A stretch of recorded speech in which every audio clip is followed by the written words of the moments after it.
Let's see if I got this right. This is my first time streaming a PC game. There we go. There's the music. Hopefully these levels are good. It's a pretty good amount. It's a pretty good amount of steel drums. This is the Dead by Daylight music. This is the same exact chord progression. Immediately, I'm happy with that choice. That's a lot of fun.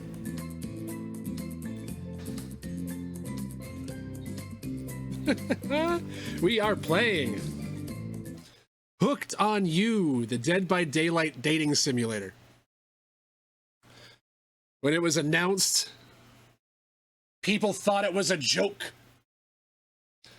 And it kind of is, but I mean, here it is. Missing? How are you? We got it. And I'm going to romance my favorite Dead by Daylight killers, I guess.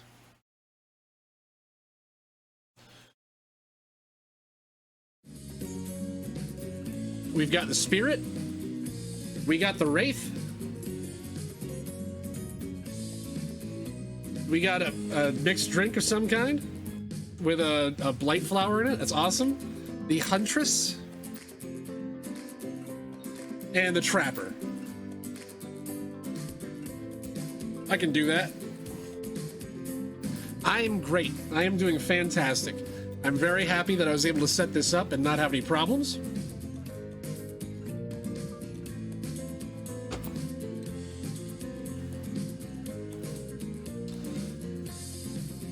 This has got me feeling pretty good.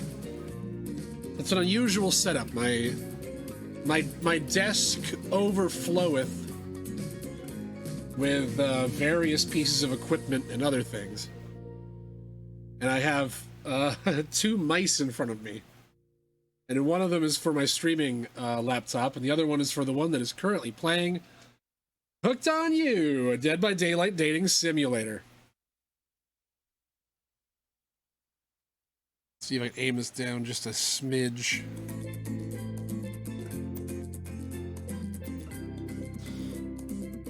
That's pretty good. That's pretty good. All right. First thing I always like to do in a brand new game. Let's check out settings. Master volume, music volume, text speed, text size. Let's turn up that text size just a bit. There we go. English? Wow, there's a lot of languages. I like English. Now this is, this dating sim is brought to you by the same company that did I Love You, Colonel Sanders, which is it was a free Kentucky Fried Chicken dating simulator, which I think I played about a quarter of it. I'm not sure, but it was like sexy anime Colonel Sanders, and I think that we were students at his Kentucky Fried Chicken University or something, and he was the professor.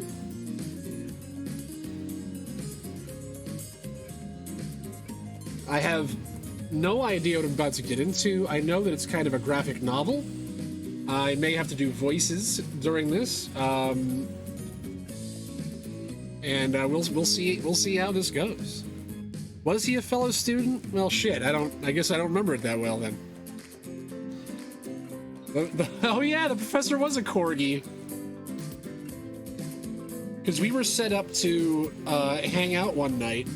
I think we were playing the tabletop role-playing game Apocalypse World, if I'm correct. And a couple people hadn't shown up, so I just started playing I Love You, Colonel Sanders, and streaming it through Discord. Well, it's been 5 minutes. I guess it's a good time as any to start. New game. New file. Welcome to your dream vacation. Before we get started, what shall we call you? And I've already fucked up because the streaming laptop is over on that corner of the desk. One moment, please. Yeah. Let's try. Hopefully I don't need to use this laptop too much. Wobble po, fuck. Wobble.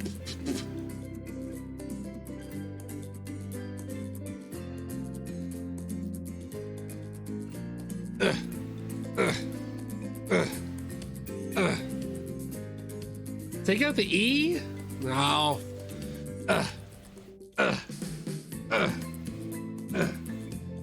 Who's the king of the Zoras? I feel like the king of the Zoras.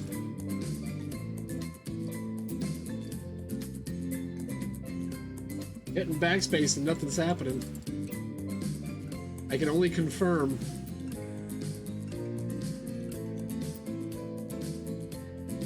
Uh-oh.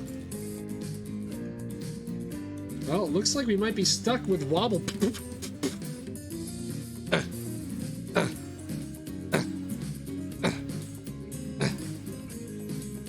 Sorry. The game won't let me do it. We're stuck with wobble. Actually, I just realized that's wobble PP. Alright, here's what I'm gonna do. Let's go ahead and change this just in case it kicks off to the desktop. Oh, all I had to do was press escape. New game, new file. There we go. Okay. There's a back arrow at the bottom. Where? Oh, it's like way at the bottom. It's camouflaged.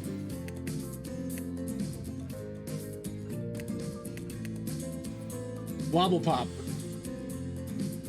Fuck, I didn't capitalize the W. This is the worst.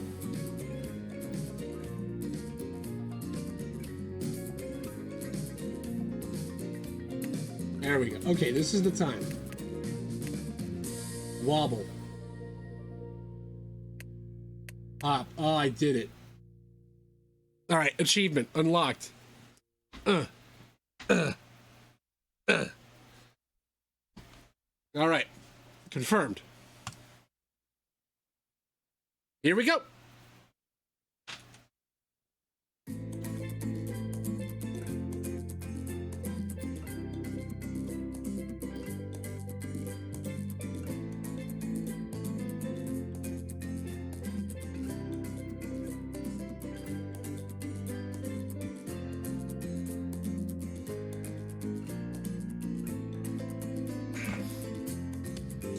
Thanks for the lurk, Missing. Thanks for coming by. Nope.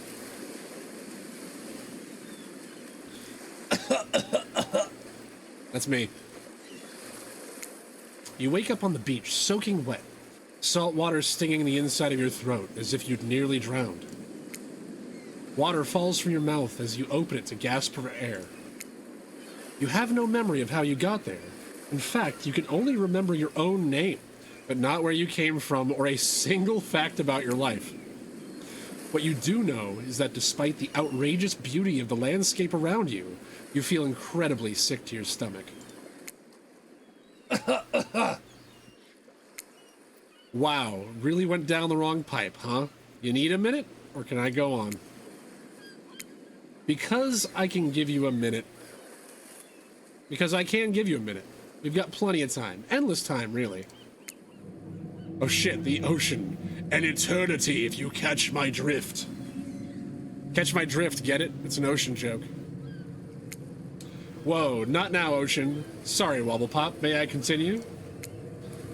Please go on. Okay then, as I was. As I was saying, you look down at your feet, ankle deep in the crystal blue water of a newly arrived wave. As the water recedes back into the ocean, it reveals a grotesque discovery. Wow, all right. A decomposing face stares up at you from beneath the sand. All you can do is vomit, a stream of dark bile, bugs, worms, and other ick. All right. Questions race through your mind. Where are you? How did you get here? Who's behind this incredibly charming and well-spoken voice in your head? However, answers don't come easy as your mind is completely blank. What will you do? Oh shit. Run, close my eyes, or dig up that face.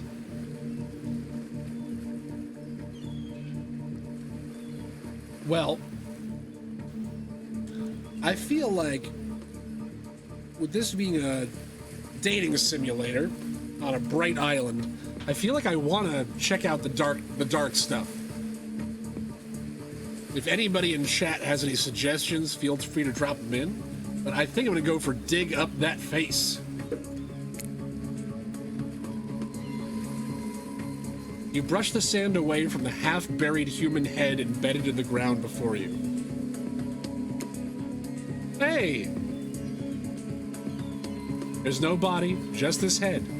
As you pick it up, flakes of skin fall to the ground. The jaw falls open, revealing a gold coin sitting on the rotting tongue of this poor, dead soul. Getting your hands dirty, I see.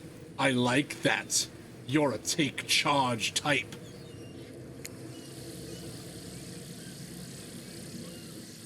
You examine the gold coin briefly, happily distracted from what has otherwise been an extremely confusing morning. The sun beats down on you, drying your clothes. You check your pockets, but they're empty. Plenty of room for a gold coin, you suppose, and so you deposit it. Why, that's a nice coin you've got there. What if you were to spend it right now?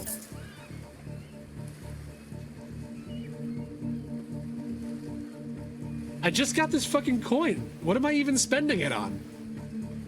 Yeah, why not? What's the worst that could happen? Why not? Well, hello there, I'm Dwight. And I'm Claudette. We'll take that. Claudette quickly relieves you of your gold coin and tosses it to Dwight, who bites down on it like a fucking asshole before handing it back to her.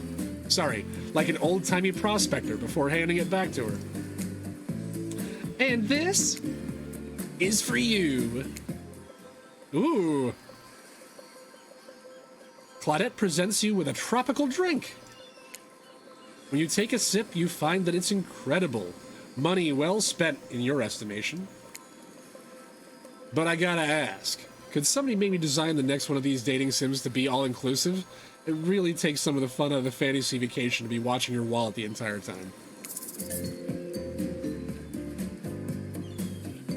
Thank you for the delicious drink. Thanks for the drink. It is quite delicious.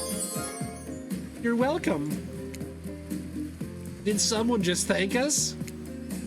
Go with it, Dwight. It's normal to be thanked for doing a good job, but trust me on this one. Your mind doesn't have a chance to linger any longer on your current situation as you feel something soft bump into your foot. Hey! When you look down, you find a volleyball sitting in the sand there next to you. You stare down, frozen. A voice calls out to you from behind. Little help, please? Oh, the huntress. You turn around, and when you see what's waiting for you, your jaw just about hits the ground. Hey, hey.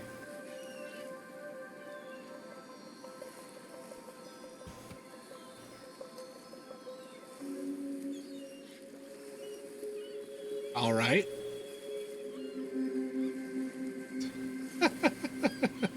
I love like the 1920s onesie. 4 gorgeous monsters stand halfway between you and a well-tended volleyball court.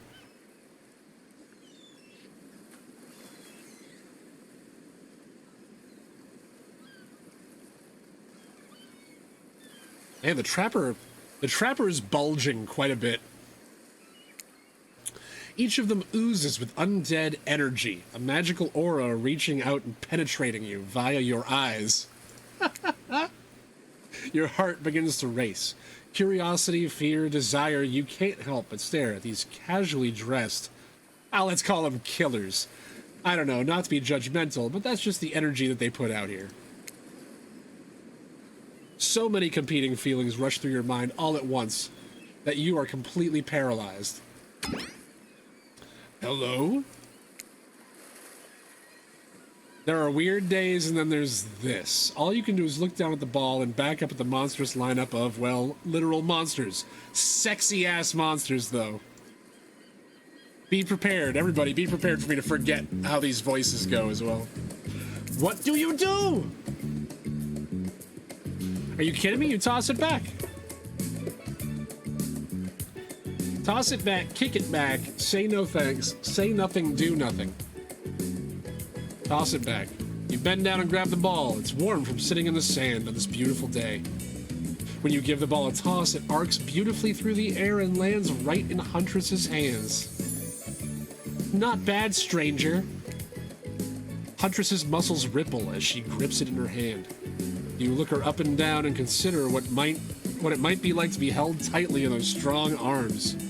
Warm, perhaps, maybe a little sweaty, but that's okay, it's natural. Try hard much? Blech. They're speaking directly to you, but you still can't bring yourself to reply. You're entranced. When you snap out of it, you realize that everyone has gone back to the volleyball court. Alone again, you look across the beach at these strange residents who casually bat a volleyball back and forth, happily ignoring your intrusion onto their private beach. Should you be frightened? Worried? Excited? I did refer to them as killers, not to give too much away. But at the same time, damn. They're looking very appealing in their own way, and nobody so much as lifted a blood-soaked finger in your direction. Don't be scared, Wobblepop. You were made for this. Well, geez, if the spooky ocean voice says that I'm not... If the spooky ocean voice says not to be scared, I'm sure it's all going to work out. But no good reason not to. You decide to head over and see what happens next. It seems like you've derailed the volleyball game just by showing up. You derailed the game just by showing up, nitwit. Ow. Ooh.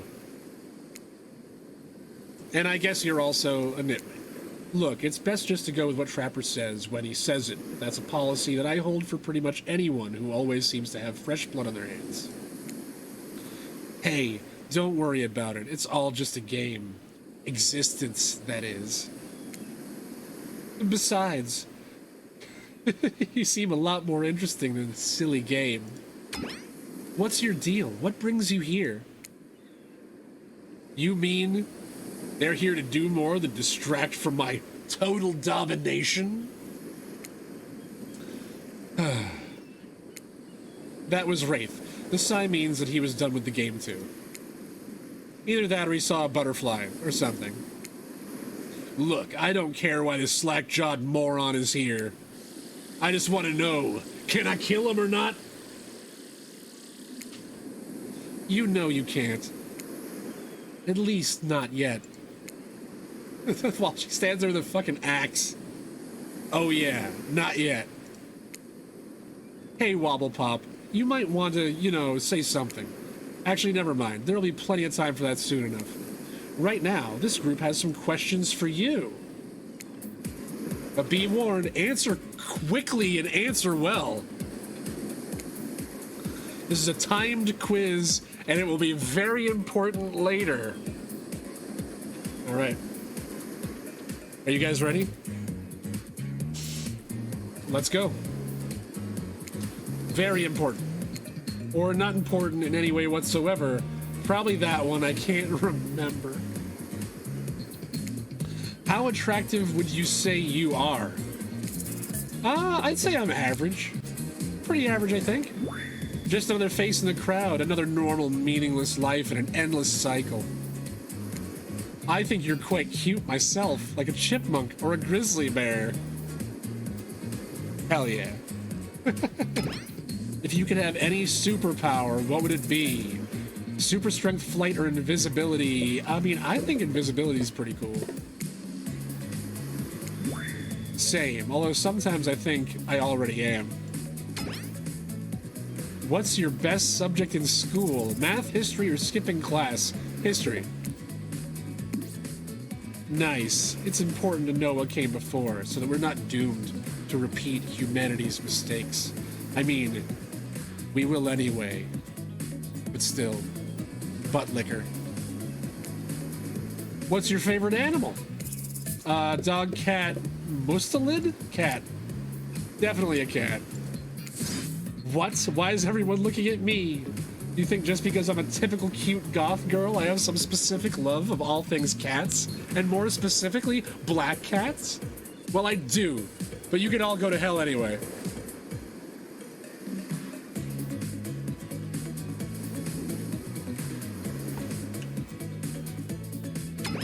What's your favorite color? Blue, blood red, 3-day-old corpse. I guess blood red. Some call it the color of love, but love is just another word for pain. What's your dream job? Astronaut, nightclub promoter, not working at all. If we get to do what we really want, why work at all? It takes a lot of courage to break free from society's expectations to climb the ladder. Only she could spin laziness into some kind of grand crusade, those damn millennials. God damn it. Best flavor of ice cream, vanilla, chocolate, horseflesh. Chocolate. My favorite flavor is pain. Same, says Huntress. Same here, says Spirit. Ellipsis, says Wraith. Mine is vanilla, swirled with pain. I like vanilla swirled with pain. I think mint chip is the greatest flavor ever conceived myself, but enough about ice cream, am I right? I mean, mint chip is better than chocolate, vanilla, or horseflesh. Absolutely. Hold on a second. This reminds me. I'm right. Always. It's a lesson you should learn before we go too much further. Do what I say if you want to survive. Pick mint chip. We're teaching lessons now, narrator, you rascal. Kill or be killed. It's the rule on this island, even for faceless voices. Tell me, what's the best flavor of ice cream? Ah, fuck it, it's mint chip. Best flavor's mint chip. So obedient. But it really is. I would have said that even if he didn't tell me that I had to do it. I think you're gonna do just fine. Anywho. Now that they know so much about you, I'm sure the group wants to start getting to know them. I'm Trapper. I pretty much run things around here. I'm the smartest, the richest, the strongest person on this whole island. I don't like him. I don't like losers. If you want to know what a loser is, say hello to Wraith. Hi, I'm Wraith. I'm nothing like everyone else. I like nice people and I loathe big dumb idiots. All right. Hey, what's up? I'm Spirit. I don't like most things. I don't really hate most things either. It's not worth my time. But the things I do hate, I really hate, you know? Based on my personal observations, life is nothing but suffering and society is a carefully calculated lie to keep everyone subservient to those in power. It's better to choose to just not to take part. I mean, hitting a bit close to reality here, I suppose. Geez, it's like she was downright murdered by society. She hates it so much. Oh no, wait, I'm remembering Spirit's story now. That's almost exactly what happened. I don't know exactly what happened with the Spirit. Feel free to cash in on the channel point reward for story time next time I'm playing Dead by Daylight and choose Spirit, and I will gladly read her backstory to you all. Hey, I'm Huntress. Don't let these bummers get you down. Take that, bummers. There's lots of fun to be had along the island, along with lots of love. Yeah, there is. If you know what I mean. Grow up. Grow a body. Got her. I've explained this 1,000 times. I'm dead, but I'm not a literal ghost. I just create a trail of fog. I'm not made of it. Whatever, fog body. Got her. That's not nice. He's not nice. You love it. Only sometimes. All right. Andre's got a little bit of a humiliation thing going on. Ew, really? That's disgusting. That's why she likes it. Don't speak for me. I also hate it. Stop speaking entirely, actually. For the first time ever, I agree with Wraith. Let's move on, otherwise they'll do this all day. Besides, if I know this crew, and I do, they'll want to show off soon enough. If we're done playing, let's do something else instead. Wow, for once I actually agree with the meathead. I say we go to my yacht. It's the massive boat docked nearby. Oh, fucking yacht owner on top of it? I mean, he is, yeah, McMillan, he's the rich guy. I'll give everyone a taste of true luxury and power. Wraith rolls his eyes.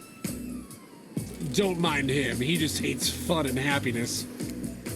No, I hate endless, desperate, soul-crushing pursuit of wealth, the way it's flaunted needlessly, and the cruelty that Jesus Christ, and the cruelty that it engenders. What about hanging out by the pool? I find the water calming, simple, and beautiful. Hey, what about our volleyball game? We can exercise and have some fun as a group. Are you serious? This is perfectly good lounge to chill. There's a perfectly good lounge to chill at right there. I'm tired, and besides, I hate being in the sun. Where do you want to go?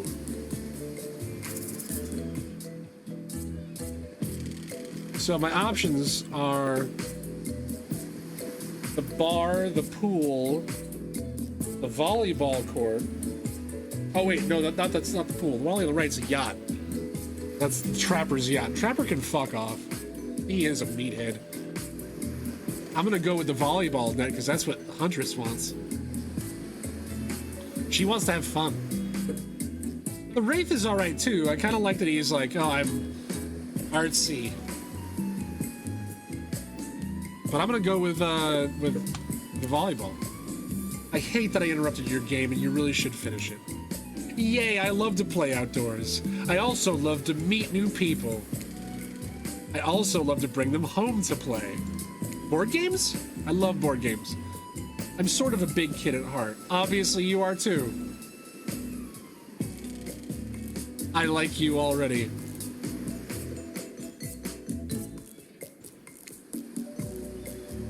I hate people who are too serious. They ruin everything. Well, they do if you don't handle them swiftly. Hold on. Just for one moment. This is Dwight and Claudette, our activities coordinators. They're also the cooks, the waiters, the bartenders, the janitors, and every other job. They're the only help remaining on the island. Hey, what happened to everybody else? Wait, I think I figured out the answer. What happened to everybody else on Killer Island? Sorry, this place we call Murderer's Island. Cue dramatic musical flourish. Murderer's Island. Not Killer's Island. They've been addressed by the narrator as killers, but this is Murderer's Island.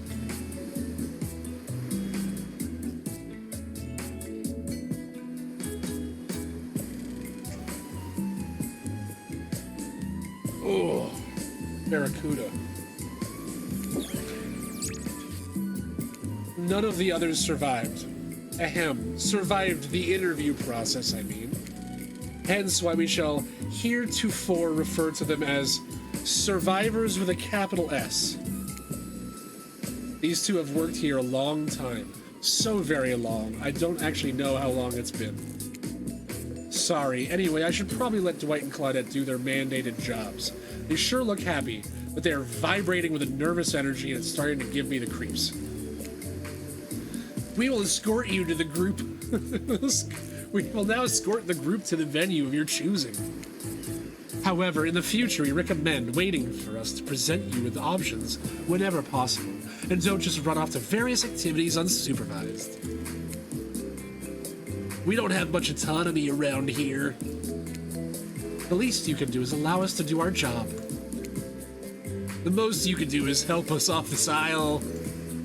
Dwight! Yeah, pardon me, please follow us. Hey, narrator. Yes, is there something I can help you with? Those two, Claudette and Dwight, did they just start to mention something about wanting to escape? Is escape an option? Should I be trying to escape? Escape them? Oh, no. I think you're mistaken. It seemed like Dwight was asking for help to get off this island, though. Oh, right. Yeah, that's true. He was. But he just meant it that he wants to get out to the other island, the other vacation island getaway, a couple miles south of here. It has much fancier accommodations than this island. It's one of those big corporate outfits, quite exclusive, where all the famous celebrities hang out. Very luxurious, doesn't quite have the charm of this island. Trust me, you wouldn't want to go there with all the money that comes, with all that money comes a lot of restrictions. See, is the other island with the famous celebrities, is that where Demogorgon is, and Freddy Krueger, and Mike Myers? Like, is this where all the licensed killers are hanging out? This is where you belong. Now, off you go. It's time for an activity. On this island, your decisions matter mostly when I agree with them, not like that other island. So what'll it be? Wait, why am I choosing again? Well, I think I'm going to stick with my original choice, which was volleyball. Oh, but I like that the yacht, it's now nighttime, that yacht. But fuck the trapper. I mean, not literally, because this is a dating sim, but like, he seems like a real asshole. Wow, it's so exciting to have someone else into athletics on the island. I'm into athletics as long as it's on a game.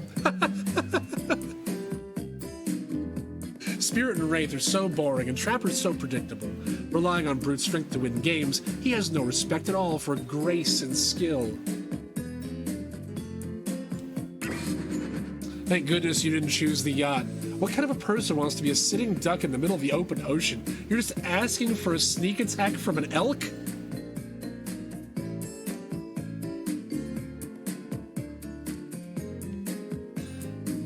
Can elk swim?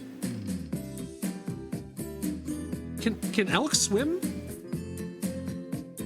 Hold up.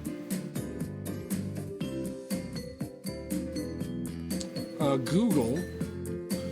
Can elk swim?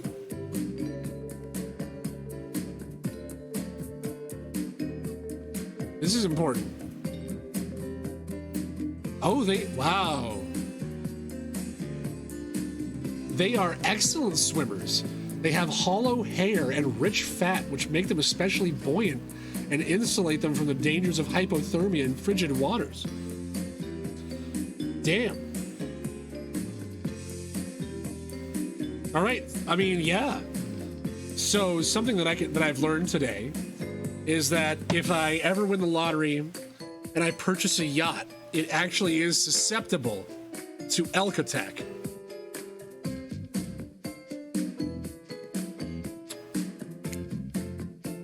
Wondered how long it would take for her to bring up an elk attack.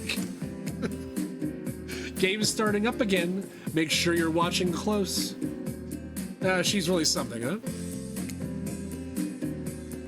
I didn't say that. It says that I said elk don't swim. I looked it up. Live in the forest long enough and you'll see an elk swim. Believe you me. Cheer for me, cute stuff? I don't think you guys saw that. Let me switch camera angles. Oh yeah, I have two mice. Cheer for me, cute stuff? Was that good? Was that good? I'm an actor. The killers resume their place in the volleyball court and resume the match that they were playing before you arrived. Hey, fancy lemonade? I see you working up a thirst eyeing those bouncing buns playing volleyball. Claudette hands you your lemonade. Ooh, so fresh, so tart. She leans in and she whispers in your ear. Who would you bet on to win, Who's the MVP of your little heart? You're nervous, so you don't want any of these killers to hear you talking about them, or not talking about them, if you're into that sort of thing. Just pick someone, please. It's not like we've got all day, night, week, month, year, and lifetime eternity or anything. Who put sand in that guy's shorts? Sheesh. Okay, I think, fucking Huntress. Oh shoot, Huntress overheard you. Ooh. Aw, you got your eye on me. I'm flattered that you think I'm good, but honestly, I'm a little annoyed that I've been so flashy with my moves. Usually I'm so sneaky that you can barely see me at all. Huntress is totally kicking my butt. Correct answer. I'm allowed to support the other people on the island, right? Oh geez. I've no idea what the rules are here. Are there even rules? I should have stayed in my secret Larry? My secret Larry. My secret Larry. Wow, what a game. It's a tie. Can there even be a tie in volleyball? No one knows since this is everyone's first time playing. These killers don't usually have time for team sports amid their busy schedules of brutally tearing survivors to shreds. Hey, is Claudette crying? Are you okay, Claudette? Probably just shedding a tear for her lost fellow survivors. You know, this resort had 4 employees when it opened. It's nothing, I'm totally fine. Whatever you say, boss. Oh look, the killers have dispersed. They're all cooling down in their own way. Spirit is reading a novel. Trapper is stretching sensually in between chainsaw curls. Wraith is standing on the beach, desperately hoping that the sand will swallow him up, and the Huntress is doing some target practice with her bloodied hatchet. You feel a nudge, and Dwight looks at you expectantly. You should really make a move. Life is short. You could get snuffed out at any time of day. Carpe diem, carpe PM, carpe now am. Go ahead, chat one of them up. So which killer has caught your eye? I'm going for Huntress! You head over to Huntress. After all, this whole sporty hangout thing was her idea. Might as well see how she's doing. Hey, you were really great out there. Where'd you learn a move like that? Whose moves? My moves? These moves? Oh, they're nothing. Huntress blushes a bit from beneath her mask. It's cute on cute, if you ask me. Sometimes you gotta look past the bloodstains. Sometimes you have to look past the bloodstains. A lot of men have run for their lives in my presence. You really learn a lot about what the human body is capable of in those types of scenarios. I love to exercise. In a way, we're all running for our lives when we keep in shape. I guess I never thought of fitness that way. Maybe it's time to start. You never know who's coming for you. Through the brush, as fast as they can, propelled forward by hunger, desperation, or just plain old boredom. Doesn't seem like boredom's gonna be your problem, surrounded by all these characters. Survival, on the other hand? You're gonna need to compensate for your lack of a killer instinct. What's your style? Grit or imagination? Now I'm gonna try to answer this for myself in the best of my ability. What is my style that makes up for my lack of killer instinct? Imagination. Imagination. What I lack in fitness, I try to make up for in imagination. I like to make up little games for myself to play. My imagination is very vivid. I can imagine the two of us, panting, sweating, our clothes torn. I'm with you. Our hands gripping the sheer face of a cliff's rock wall as we climb. Not exactly where I was going, but sure. Up to a cavern entrance, a dark cave, slick with dew shimmering in moonlight. All right, I'm back with you. A pack of wolves await us. Friends? Enemies? Dinner? We look into each other's eyes and then back at the wolves, and together we all howl, Howl! That sure sounds exciting. My blood is pumping just thinking about it. Come on, everyone. The fun and games can't be over already. I get it. Volleyball? Not ruthless enough. Look at us. We crave action. We crave excitement. We crave the thrill of the hunt. It's time to see if our friend here has the hunter's instinct. I saw you surveying me like prey on the volleyball court, Wobblepop. Huntress waves a bloody axe in the air, and you step back nervously before realizing that she's not waving it at you. She's handing it to you. All right. Man. Don't know why I didn't think about this. I'm reading a lot. My mouth is very dry. Don't worry, I've got several of these. It's important to hone your skills, especially when you're in a new place where threats may lurk around every corner. She looks a little nervous about all those threats. You need to make sure that you are the biggest threat of all. Don't just aim those things at me. You can't even see me. You can't even see me. Oh, fuck. Mini games consist of two parts. On top is a pointer which rotates in a clockwise direction. And the bottom, a target that you're going to be pointing at. So it's a fucking skill check. Sometimes the target is immediately visible, and sometimes it's hidden until the pointer arrives. Uh-oh. Press the space bar. It's all the way over there. To stop the pointer while over the target to win. Fail to land on the target and you will lose.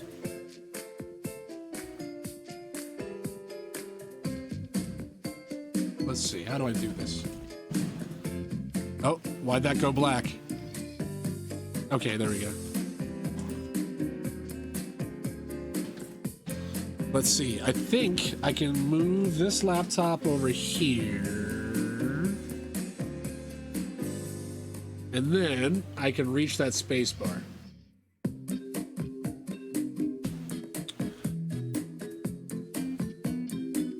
All right. Press the space bar to stop the pointer while over the target to win. Fail to land the target, you will lose. To achieve a perfect success, land on the start of the target area and not the end. Okay, ready player, you want me to repeat that? Does it go around more than once? My pleasure. Minigames consist of two parts. On the top, a pointer which rotates clockwise. The bottom, a target you're going to be pointing at. Sometimes the target is immediately visible, sometimes it's hidden until the pointer arrives. Press the space bar to stop the pointer when all over the target to win. Fail to land on the target and you will lose. Alright. Well, I guess I won't get any more ready. Ready. Away we go. Show them what you got. Ah, yeah, fucking perfect. Oh, I missed. Not bad, I guess that counts. Ooh, no, that's bad. You missed completely. Ah, man. Ah, wow, it's so quick. Looks like someone was a little distracted. Huh? All right, I'm sorry. I was just staring at Huntress's gorgeously ripped, glistening arms. I've been so jealous of a person that keeps you up at night. Just me? Liar. What's that? A whole target practice minigame came and went and you completely blew it. Looks like her form got the best of both of us. Hatchet throwing? Cool, I guess. I like stabbing. It's a bit more up close and personal. Somewhere a loud horn blows and the survivors snap into action. Time's up! You heard him. Get to the next activity. Well, fuck that up. That hatchet, though, it wasn't moving smoothly at all. Seems like the next activity is mealtime? How quaint. You were expecting what? Capture the flag? Do you know how complicated it is to run a game like that? Much more so than sitting and talking. You arrive at the cookout area to find an assortment of picnic tables scattered around. What were you expecting? Some kind of grand hall with a huge banquet table? This ain't some prestigious fantasy epic like you find on cable. Dwight and Claudette usher you to your seat. There's very little seating directly around you. And, oh, great, terrific. It seems everyone wants to sit next to you. Even better is that they don't want to sit next to certain other people either. Oh, fuck, are they going to give me a logic puzzle? Just in case, let me get out my handy-dandy notebook.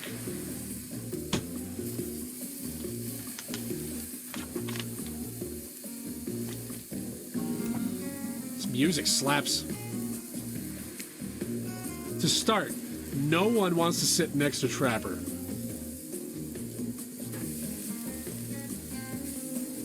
Because he sucks. Meanwhile, Trapper will not sit next to Wraith or Trickster?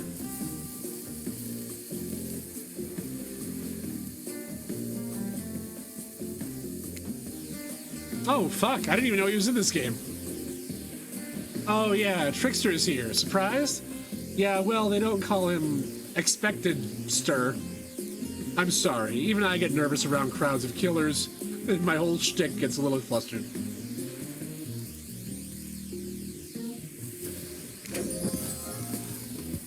Hey there. You're looking good, Wobblepop. Real good. And we literally can't let the Huntress and Trapper sit together. Well, I guess I'll take my first line and I'll just write, especially Huntress. Okay?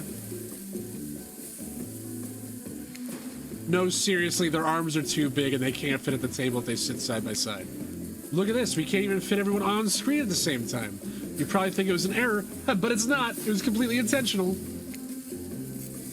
Let that be a lesson to you. Every error you think you see is a choice.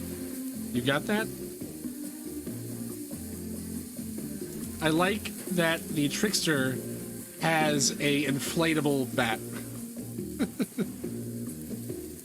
I'm gonna write that down just in case that's important. Every error is a choice. Alright, come on, chat. Let's not fuck this up. Okay, Dwight and Claudette are directing traffic and you sit at one table. The rest of them will sit opposite you. Huntress and Trapper can sit at the ends with their enormous, sexy arms. Huntress and Trapper are on the ends. Now that everyone's seated, we can begin dinner. Tonight's meal was prepared slowly and carefully with both love and hate for 12 hours over a spit.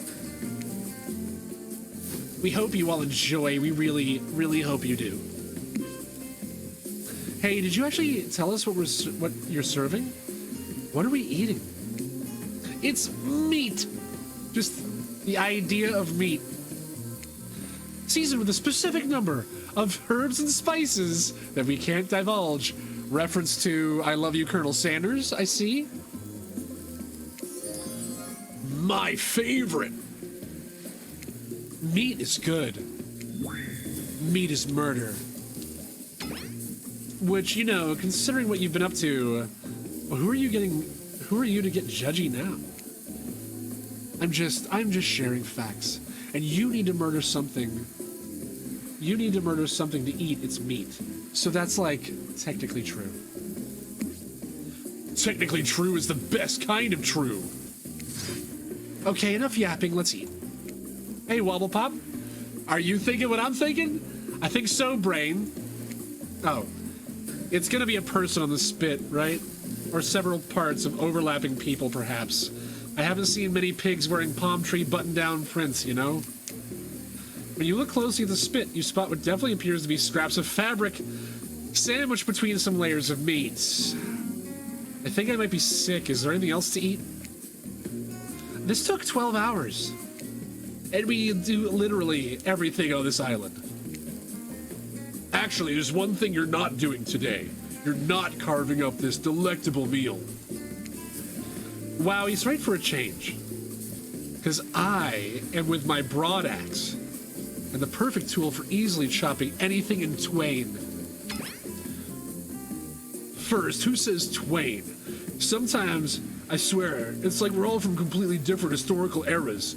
Secondly, I handle this with my cleaver. Fast, powerful, and clean. At least it's clean when the meat's cooked. No blood. Ah, you two and your ridiculous bicep swinging contest. Enough, grow up. Obviously, my gorgeous katana is the only option. Obvs. The hell it is! Oh, I'll show you both my katana and send you to actual hell if you'd like. Please stop. Please. I hate it when we fight or talk, or even when we look at each other in the eye. I can do it. I have the skull of Azarov. Great. Instead of slicing it up, you can club it to a second death. Hey, Wobble Pop, I know this isn't what you want to eat, but hurry up and volunteer to carve up Felix. I mean dinner. Well, there goes Felix. Otherwise, this will go on for hours. No hyperbole. They once argued over who had the most effective weapons for 72 straight hours. What is this, an Otsdarva video? Shout out to Otsdarva, who doesn't need my shout out. And it doesn't matter which one does it. When they're done, they will take even longer cleaning their weapon, all the while explaining the value in maintaining your tools.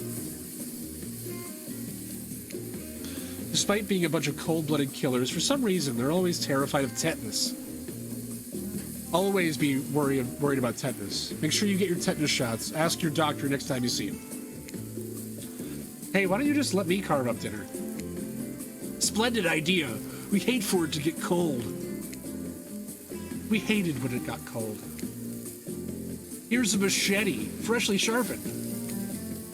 Minigames. Fuck. Fuck. All right, here we go.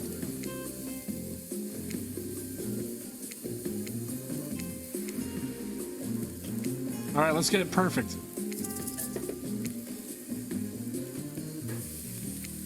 Away we go. Slice. That's good. Not bad, I got it. Yeah, perfect. Oh, nope, missed. Missed. God damn it. Yeah, perfect. That was pretty good. I'd like to see what you could do with a less clumsy weapon. Yeah, I said it. Machetes are dumb. Take that, Jason Voorhees. Sure hope Missing isn't still trying to nap upstairs. Dinner is finally served. For real. The sounds, especially coming from the mask killers while they eat, which involves lifting their masks and shoving food up behind them, are nasty. Spirit, meanwhile, doesn't even eat. She's the only one who seems to really be embracing being dead. They're all dead, right? This is obviously hell? I mean...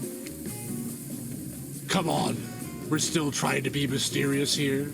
You think mystery comes easy? Claudette and Dwight aren't the only ones who've been working their asses off to make this night perfect. Well, at least they're lifting their masks.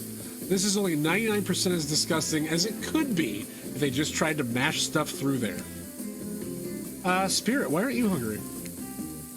The two best things about being dead is not having to eat. Well, that's only one thing. Think about it, Wobble Pop. Number two is no number two. One less thing to think about in the afterlife. I don't... Hey, you guys, this might be TMI. I'm not a fan of pooping. I don't like doing it. Maybe I'll switch to Spirit. I don't know, I'm kind of jealous. Even if I wanted to eat, I have no idea what would actually follow. You might have noticed, but I'm mostly just a bunch of dismembered body parts floating in a spectral form. Do you see how deep this cut my abdomen is? I don't think my digestive tract actually connects anymore. Between the food and the behavior of the group, this might be the worst meal in history.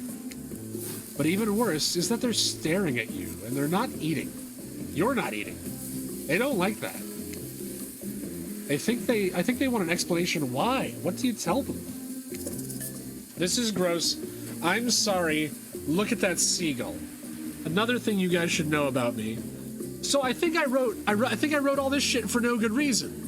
They don't care. I don't have to do a logic puzzle. I will choose this is gross or I'm sorry. Because fuck seagulls. I grew up near the beach. Seagulls are assholes. And I don't like them. True confessions with Wobble Pop. I don't like seagulls. This is gross. I don't know. I don't think I want to offend the killers on Murderer's Island. So I think I'll just go with I'm sorry. Actually, it's not the food of the company. I'm just super self-conscious about how I look when I eat. I was just pretending to be grossed out by dinner, so I'd have an excuse not to chew in front of everyone. Sorry if that made things awkward. I am actually extremely hungry. Yeah, watching people eat is gross, but I try to relax and not worry about what everyone thinks. It's so important to always remember people are watching you, judging you. Definitely not ignoring you, right, guys? Is anyone listening to me? Typically a group that includes one, if not more cannibals staring at you with meat juice dripping from their chins would be quite scary. However, right now you're barely able to keep your head up, let alone get scared and run away. I am a narrator, not a physician, so please don't take this as medical advice, but I'm pretty sure you need to eat to stay alive. Oh hey, it's me again. Your friend, mentor and guide, narrator to the narrator, the ocean. Not sure how I feel about the characterization, but I'll allow it. I brought you here, and I might be the only one who can help you now. There's only one thing you must do to survive. You have to figure out why you're really here. No one can tell you, not unless you follow the right path, or at least a right path. There's too many of those to count. Hopefully you pick at least one of them. Because there are even more wrong paths.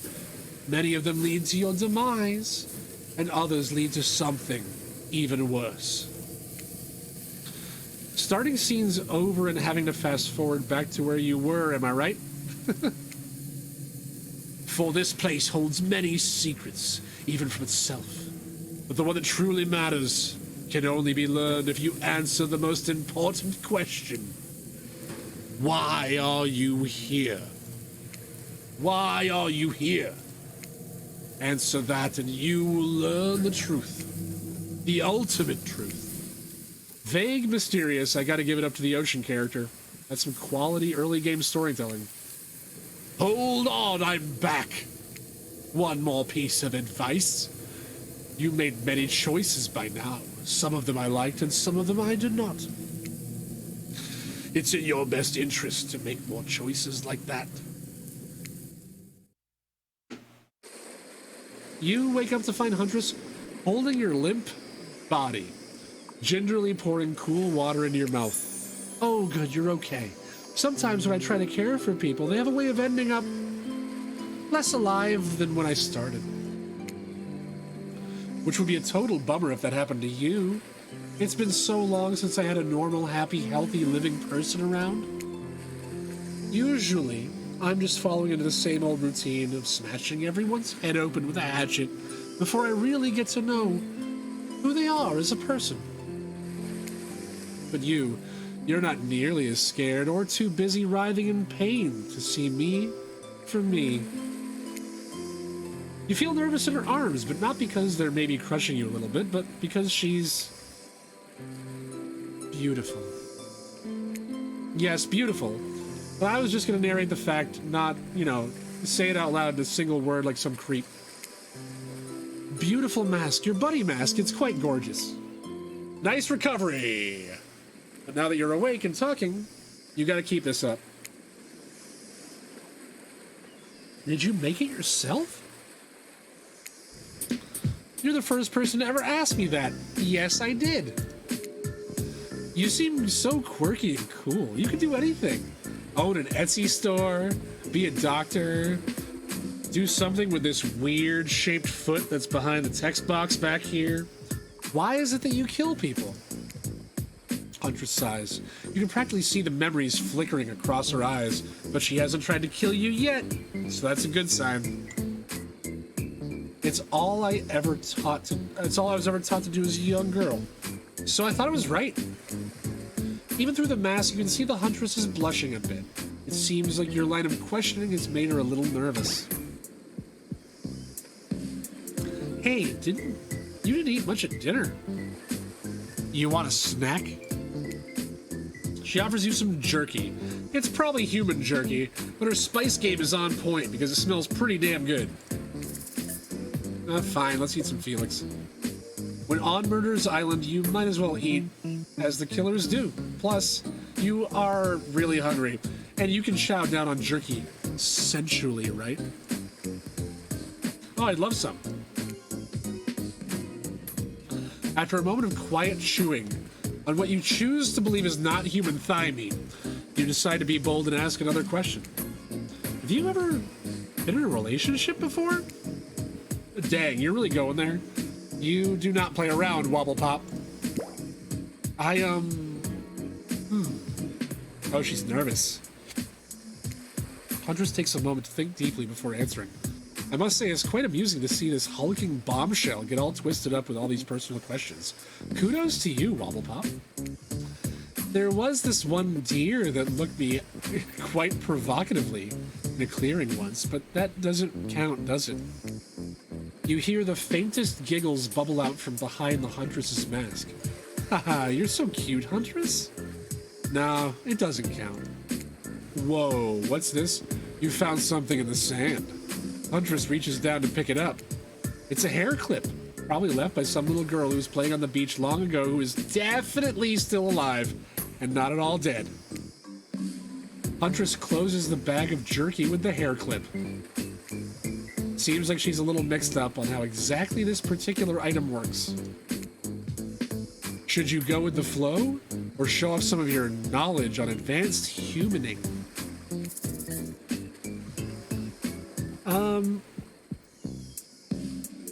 I kind of like that she figured out a different use for a hair clip. She doesn't need a hair clip. She's got that sweet. It's not a veil if it's in the back. She's got it under control. I'm gonna go with the flow. Let's flow it. Huntress is admittedly a little scary. Maybe the best not to correct her at this moment. What if she gets upset?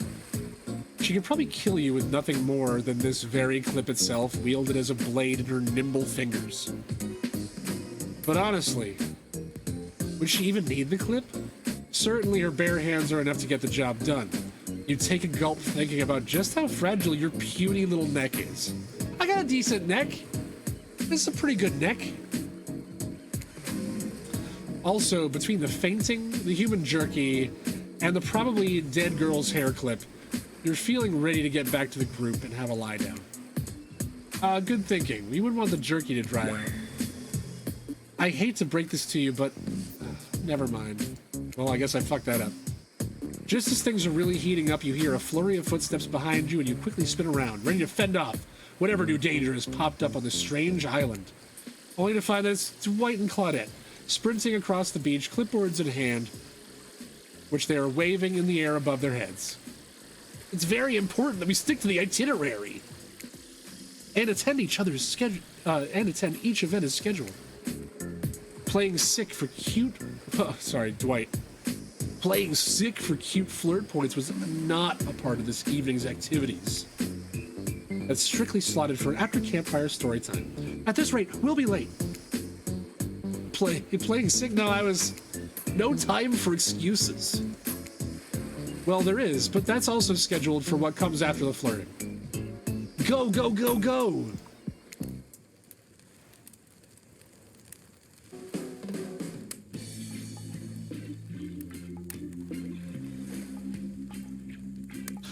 Once everyone is gathered at the fire pit, Dwight and Claudette quickly make an announcement. But we're not going to blame anyone in particular, but someone. And we're not going to say who. So don't worry, you hasn't been sticking to the schedule. That means that we're behind on time for evening activities. And we only have time for one person to share their special spooky nighttime story. Just one story? Story time is my favorite activity.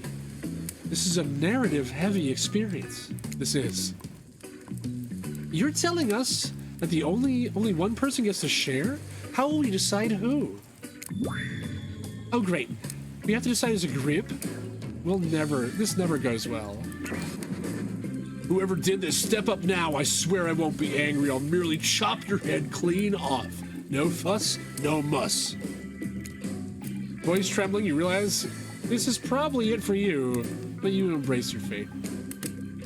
Sorry, everyone, I think they're talking about me, but to be honest, I still don't understand how this whole schedule thing works. I guess I lost track of time while I was passed out. Been there before, even though it's taking some pressure off me, which is an absolute dream come true. Is it really fair to pick on the newbie? Seriously, has anyone ever happened on schedule? Not even once. Damn it, Donald, if you try to flex that authority gimmick on me one more time, so help me. I'll snap your head off so quick, and then I'll drown you in his blood, Cynthia. Fuss and muss are back on. You two know I love to hack and slash and slice. Alright, I'm not actually sure who's Donald, and I'm not sure who Cynthia is. Because maybe I just don't know the lore of Wraith or Spirit. Maybe that's their real names? We all know you love to kill. It's almost all you talk about. Nobody named any names. Who even knows any names? Not us. I renounce my name. Who's Donald? Who's Dwight? Who even knows anymore? Just call me nobody. But we still gotta get started on story time, so... Wobble Pop, who do you think should go? Ah, damn it. That's a name. Please pick somebody quickly so this tropical vacation doesn't turn into a bloodbath.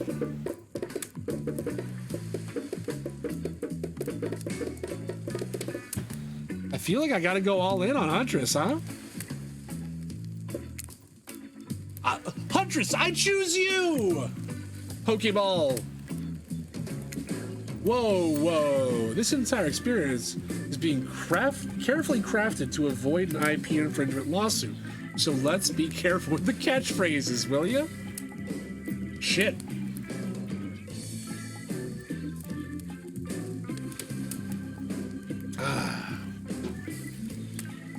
Gotta keep hydrated. I didn't expect to do so much voice acting work today. I should add that to my resume. I mean, as long as I got people that are subbed to my channel, I'm getting paid for this.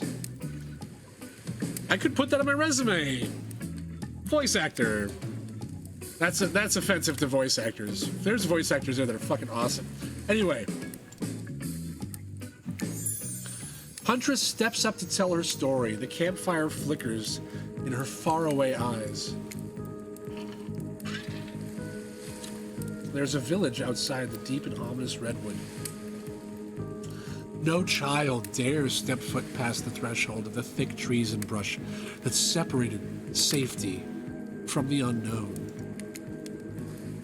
Grown men that ventured in often would never return, and the sounds that echoed out into the village were something inhuman.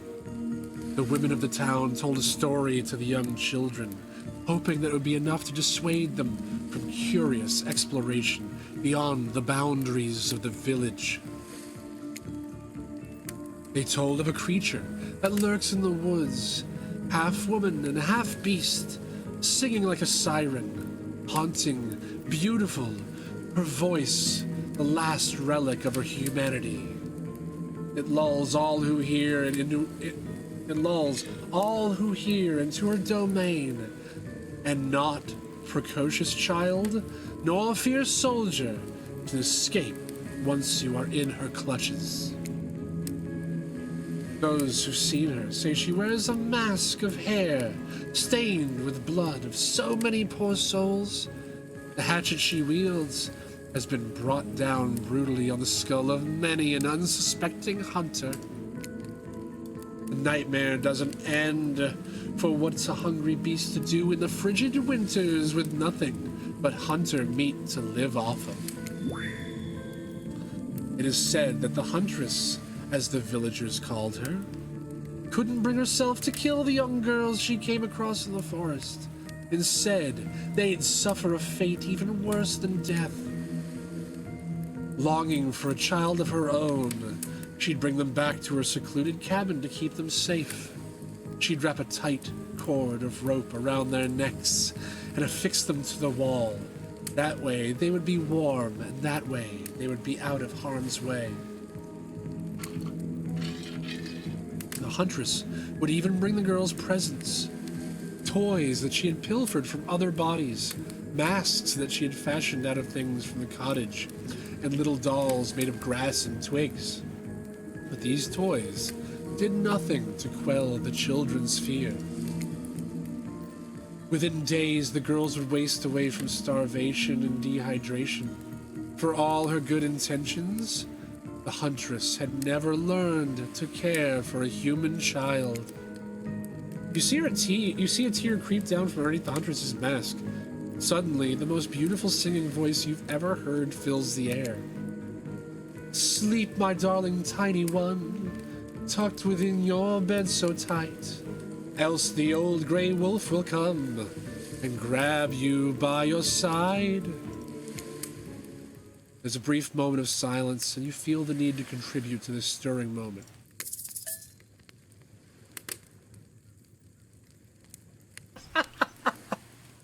Do I join in singing, slow clap, or make a joke?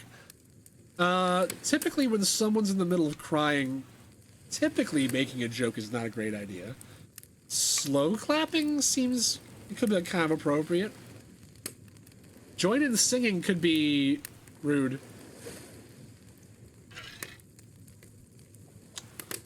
I'm gonna clap. You stand up and clap once.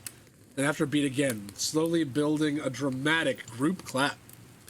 Wraith stands next to you and claps, but nobody else does. You're clapping, it lacks energy, you must be tired. Huntress isn't interested in whatever it is you're trying to do and walks off bored. On that note, everyone decides it's time to take a break and split up for a little bit so that they can all have a moment alone before bed. Everyone leaves and you're alone by the fire.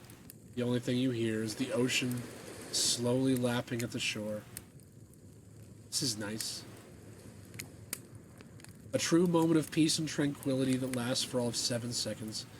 Because Trickster shows up, and he is blaring his latest song. Hey baby, you look lonely, mind if I join you? He doesn't wait for an answer. I know you've been hearing from these guppies all day, but I want you to hear something from a big fish like me. Something special those in charge of this island don't want you to hear. I'm the ultimate catch on this island, the only lobster in an ocean of sardines. No one can give you what I can. You just have to find me. Come find me, baby. Trickster leaves. You're a bit confused as to what to make of his cryptic clues, but you aren't going to get any time to yourself to think about them just yet. Huntress approaches you. Of course you liked my story. Who wouldn't? It had everything. Cute kids, dead men, a huntress. I find that all stories are better with the sound of a burning fire filling the air around you. All the smoke, however, I could do without it. I'd rather eat barbecue than smell like it. Let's rinse off the campfire with a dip in the hot tub, shall we? Yeah!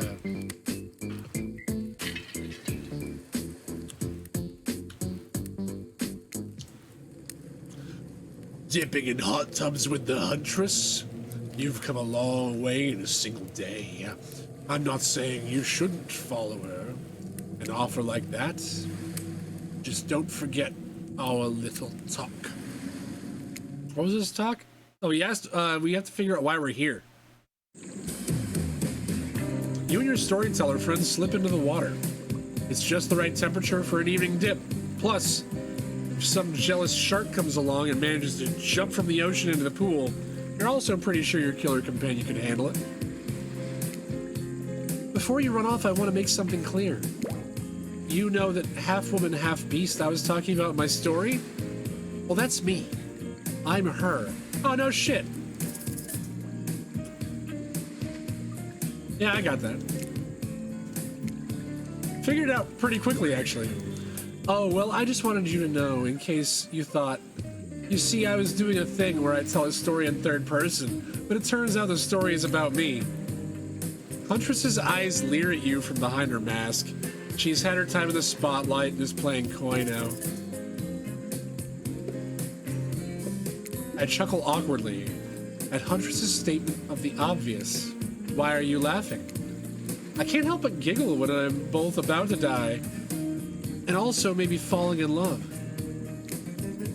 You cannot believe how awkward this intimidating woman seems right now. It's actually pretty endearing. You notice the temperature has dropped significantly despite your steamy company. It's a little chilly, and your bare shoulders must be freezing. Let's head back to the fire and put me to bed, eh? Oh, we hate to intrude whatever smooth moves you're about to unveil themselves. But it's time for bed. Usually nighttime is when I do my best hunting. But after a day like today, even I'm pretty tuckered out. Will I see you tomorrow, Wobble Pop? Only if I don't see you first. You make a cute little bow hunting motion. Huntress catches the imaginary arrow you shoot in your teeth, then bites down hard, snapping your dick in half. Whoops, snapping it in half. At least you think that's what she's doing. It's kind of hard to tell. Good night, my little snack. I'm sure that wasn't a reference to actually eating you.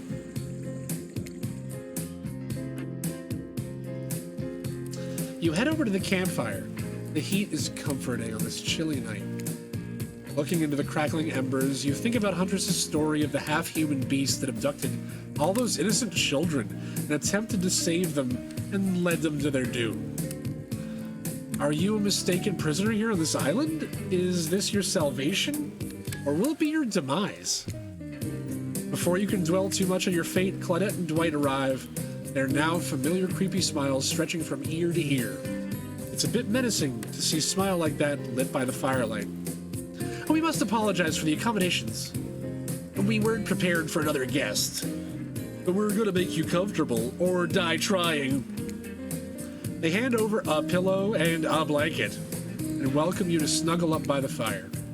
Perhaps some music will put you at ease? Just try to keep the volume to a minimum.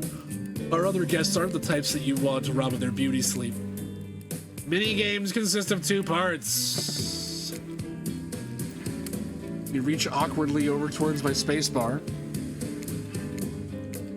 Oh, it's fucking special.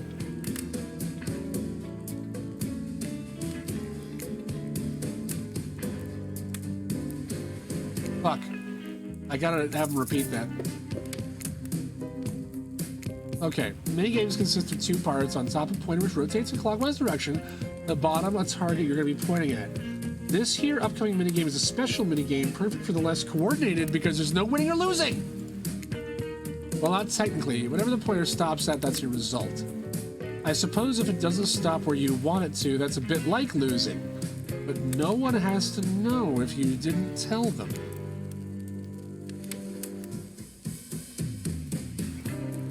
God damn it, Ginger Ninja. Haven't you been listening? I've been doing voices.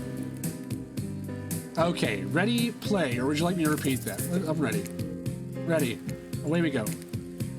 As you relax and look into the fire, the radio begins to fuzz and flicker. You examine it and decide that you might adjust the dial and fix it. I don't know what any of this bullshit means. 96. Let's talk about our community. For us, it means 2 major things. First of all, the community is you out there. It's you and everybody else either playing the game or talking about the game or creating content relating to the game or being inspired by the That's game me. to write music or to make outfits. It's everybody that's part of what makes Dead by Daylight this amazingly rich and passionate environment. It means groups of people who interact on every single possible social platform in person. It means people who play together. It's even the people who play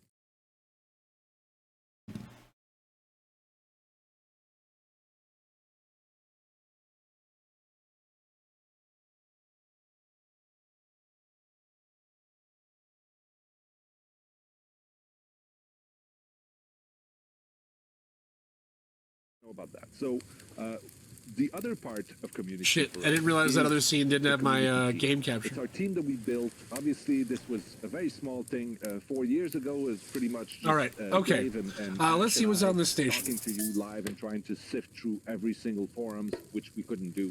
Turn it off, I guess. No matter how many things you listen to, you still can't sleep. You decide to ask one of the killers to spend a little more time with you until you're sleepier. Who would you like to summon to your side as you lay by the fire? Huntress! Huntress, are you around? I was wondering if I could get a little company. Huntress appears in an instant. You really didn't hear her coming. She's more than happy to tell you her secret for falling asleep, and she's feeling restless. Ninja X! What's going on, brother? I'm trying to mac it with the Huntress. Ooh, what's this? If a Soviet lullaby doesn't work, this special mushroom tea has always done the trick. When I'm not coating the blade of my hatchet in it to ease the passing of my victims, I'm steeping it in a piping hot mug of water. Try it. Yeah, dude. You do. You finally start to feel sleepy, except maybe this isn't really a sleepy feeling. Maybe you're paralyzed. You try to keep your eyes open, but you can't. Darkness overtakes you. The dark voice from earlier speaks to you again. It shouldn't still be as spooky. By now you've had a whole day of strange voices in your head, but this is still undeniably odd. Really worked up a sweat watching those killers toss the ball around, huh? Guys, welcome to the stream. Earlier we were watching Trapper, Wraith, Spirit, and Huntress play volleyball.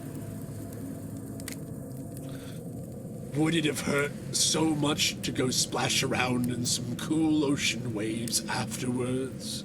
I'm just saying, I'm out here, you know. You awake suddenly to see someone looming over you. Trapper is sitting beside you, sketching a portrait. Oh, you're awake. I saw you with Huntress right before bedtime. You should know they're not what they seem.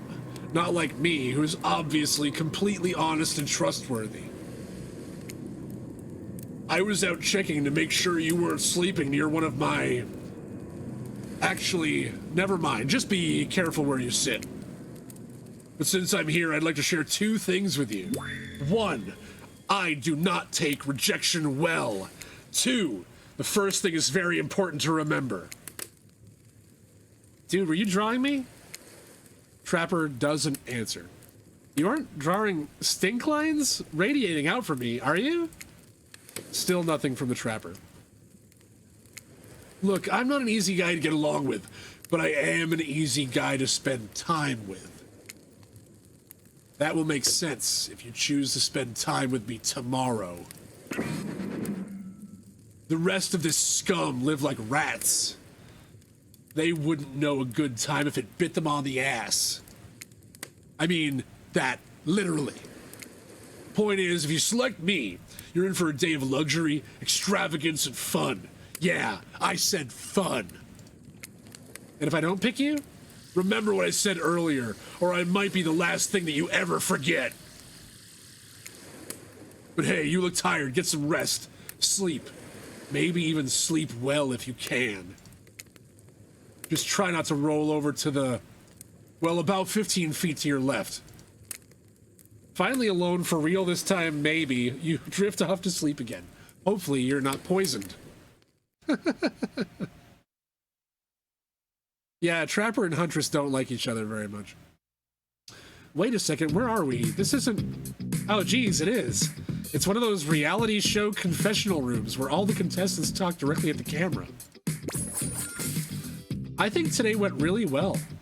These are some of my first interactions with someone who isn't a parent that didn't end in bloodshed or untimely perishing in my Russian cottage. So I'm counting today as a win no matter what happens. What do you think of the newcomer? Do I have to say, oh, I do? Oh, attractive and mysterious. I really don't know that many other words since I was raised by my mom in the woods until she was skewered by an elk and I had to wash her entrails off my Seraphim. The fuck is a Seraphim? That being said, the other three should make sure that they're on their guard. If she gets her kit off, that isn't gonna happen, brother. Oh, by the way, Ninjistics. Now, I know this isn't very important to you because you live in Australia, but if you should ever visit northern United States, New England, southern Canada, I found out today that if you have a yacht, if you have a luxury yacht, you're susceptible to elk attack. Elk have hollow hair and fat reserves, which makes them fantastic swimmers. So they could attack your luxury yacht. So just be careful, brother. I don't know who this newcomer. I don't know that who this newcomer will want to spend time with tomorrow, but I, for one, will not let my guard down easily. Who knows about the others? Wraith, I think, knows more than he's letting on about this place, but he's a hard nut to crack. Meanwhile, Spirit's just screaming all the time. He's major buzzkill. And Trapper, oof. Where do I even begin with Trapper? He's buff, sure, but daddy issues much? Sheesh.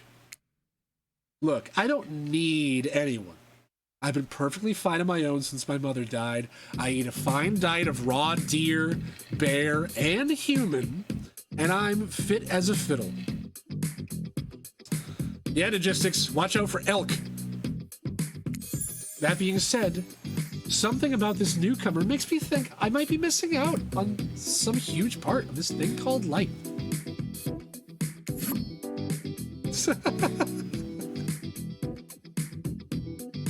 This is weird.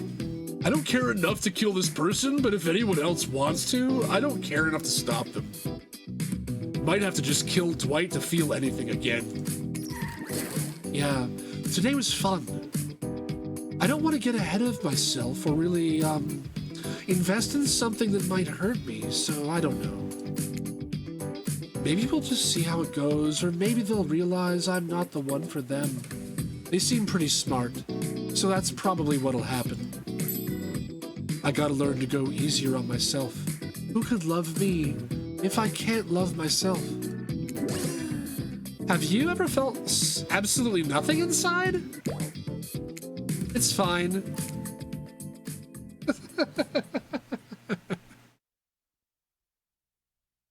Oh yeah, Ninjistics. I'm really glad I was able to, be that tipping point so you don't buy a yacht.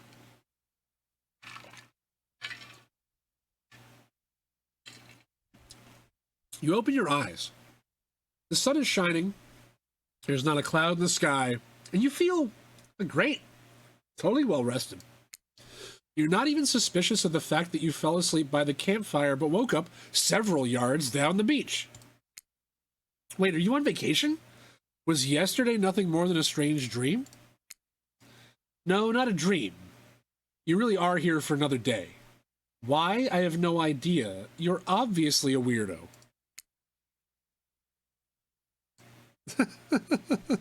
Yeah, just elk.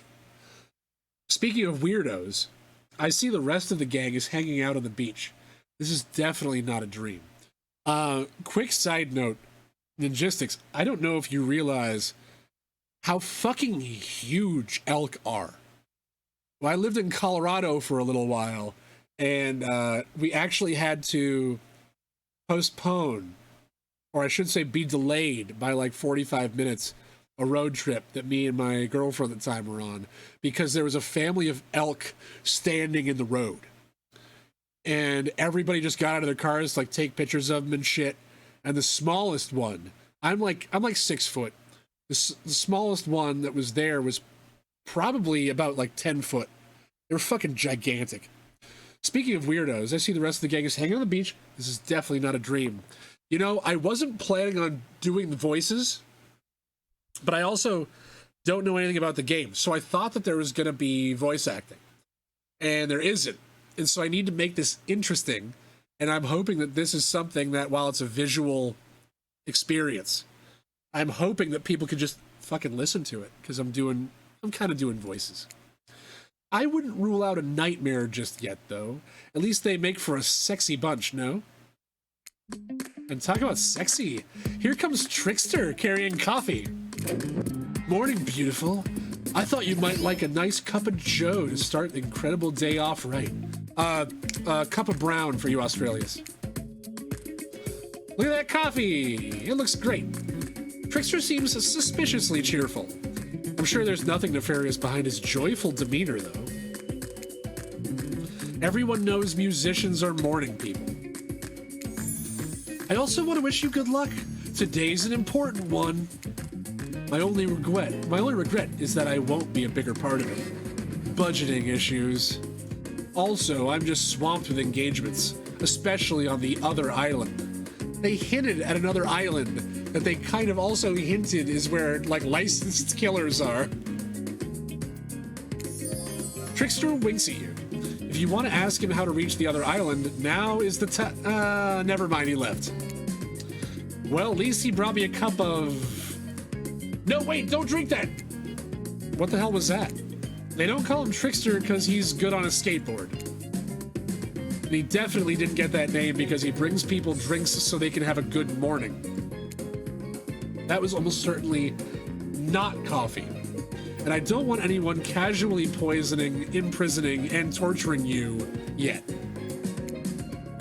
This is supposed to be a tropical paradise, the type of place that you would give a 5 out of 5, a 10 out of 10, 2 thumbs up review to, not an eternal prison of pain.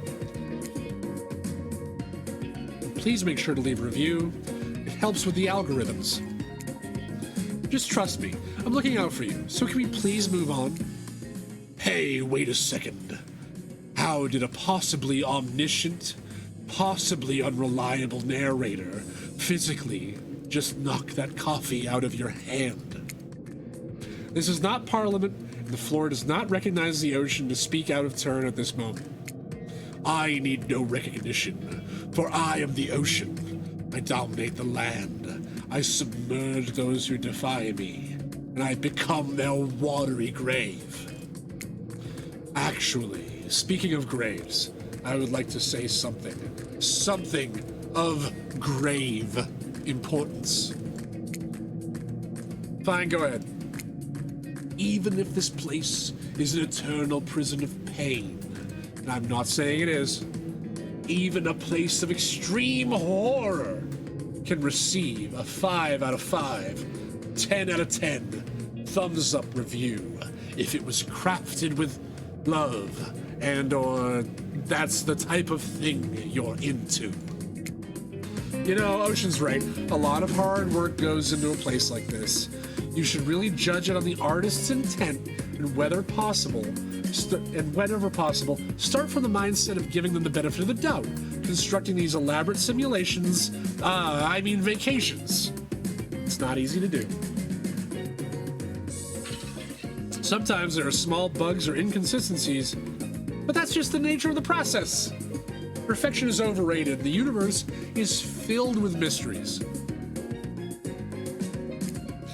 We ought to celebrate those who venture to bare their souls as part of a creative process, with the ultimate intent of making things for our enjoyment and not be overly critical of them. Are you trying to sell me on this place actually being good? You don't have to say it like that, especially after I saved you from that poorly made cup of coffee. Sorry, we were here 5 minutes ago. They always do this on the second morning. Sad, really. Even if they do make some great points. Oh, sure, they make great points, I agree. Can we please move on? Oh, yes, of course, apologies, Wobblepop.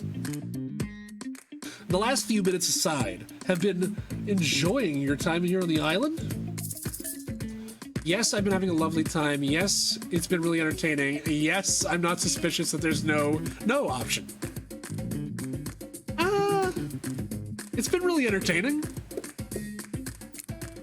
How else can I describe my stay on this island besides it's really entertaining?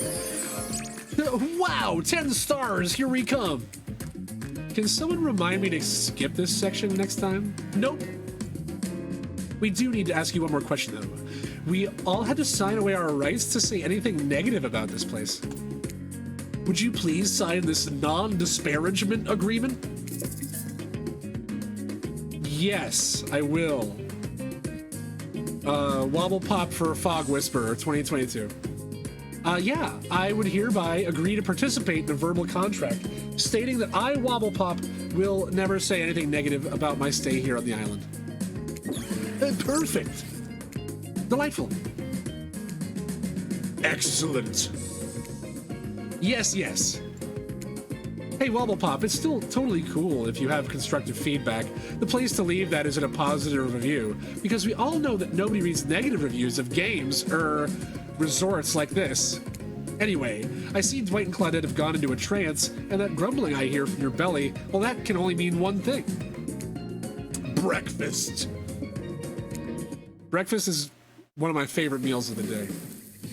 Perfect timing. Everyone rolls into the dining area to lard up those sexy little bellies with pancakes and bacon and so much for maintaining those beach pods. We're all half naked in a tropical paradise. Can we get some strawberries in here? A yogurt? Magic powers will only get you so far. Even killers watch their sodium intake. You take your plate and you sit down thinking about yesterday and the whirlwind of feelings that you had experienced. Danger, dread, disorientation. It was like going through puberty again, except all in one day and on a beautiful and mysterious island. It looks like you're not the only one doing some introspection, though. Trapper stands up and talks about how his day went, in case anyone was wondering. Personally, I wasn't. I wasn't either. I can't imagine that you could make me any angrier today than you did yesterday. But I really hope you do. I really, really hope you do. Unrelated. Has anyone seen where I left my cleaver? Haha, just kidding. I always know where my cleaver is. Well, that was bizarre. Back to your breakfast. Nope. Now Huntress steps up to talk about her feelings. I feel a stirring inside my animal heart, something I've never felt before. It's almost like the feeling right before I go in for the kill, but softer and warmer. Sounds like it could be love, or maybe just indigestion from all that raw beef that she ate last night. Ah, well, that surely must be it. No one else would weirdly stand up during breakfast to... And just like that, here comes Spirit. If I look especially well rested this morning, it's not because I slept well. As you know, I am much too dedicated to finding revenge to ever sleep again. But because you all really left me alone yesterday to be my best non-constantly annoyed self, and I thank you for that. Now, if you don't mind, I'm going to go back quietly resenting being trapped here with you all while looking cute doing so. Guessing Wraith has had enough time to work up the courage to speak in front of a group. Ah, perfect. There he is. Take us home, Wraith. Oh, hey. That was fun yesterday, huh? Yeah, I mean, not like too much fun. That would be weird. But yeah, a good amount of fun. And now that they're all looking at you expectantly, wait, are you supposed to stand up and explain how yesterday made you feel? I think I need to process everything by myself. I'll see you all soon. Damn, what a power play. Keep 'em wanting more. You're getting good at this game. Sexy, true-to-life experience. Shame you didn't get to eat any breakfast, but so be it.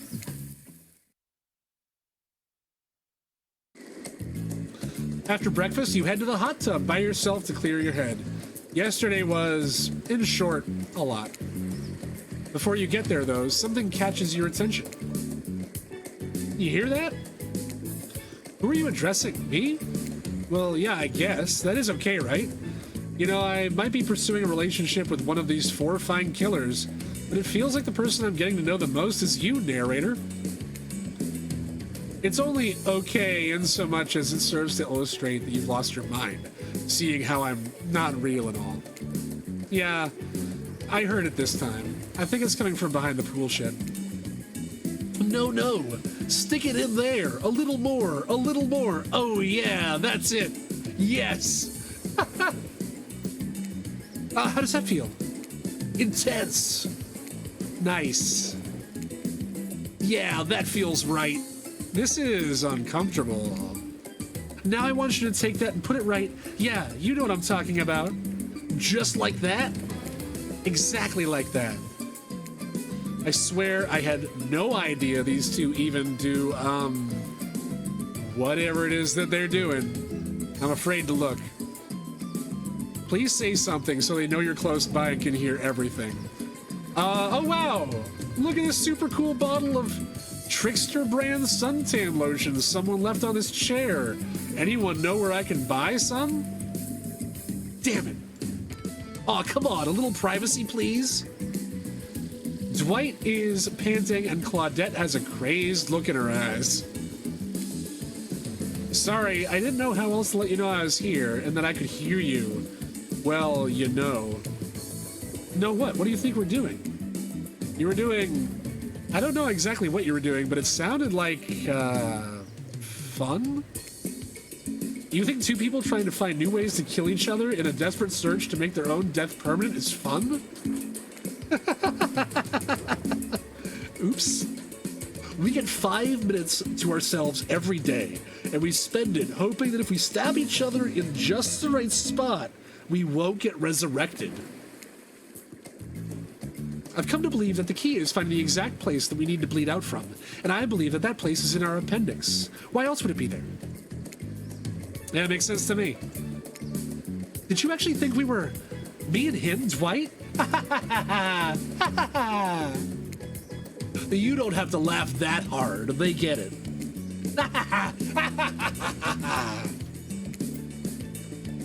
My life is a nightmare, yet somehow it's never been worse than right now. Let's go, Loverboy.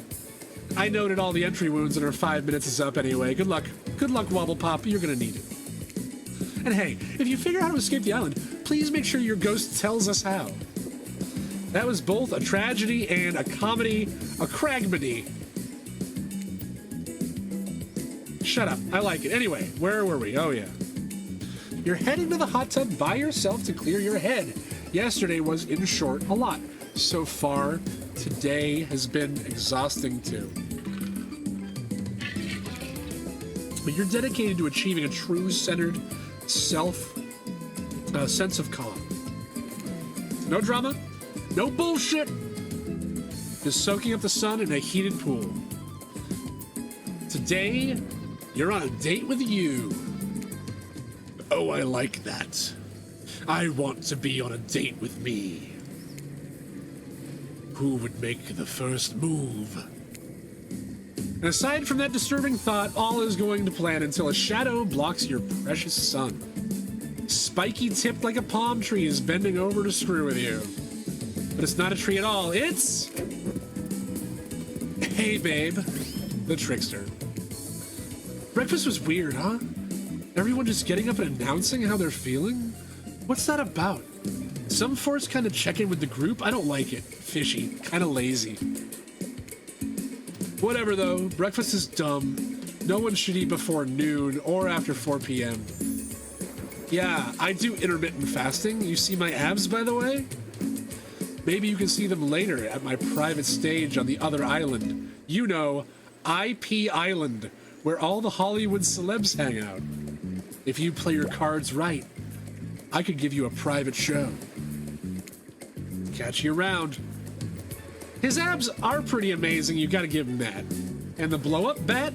It's threatening, but it's adorable. It makes for an interesting silhouette. It's a genius design.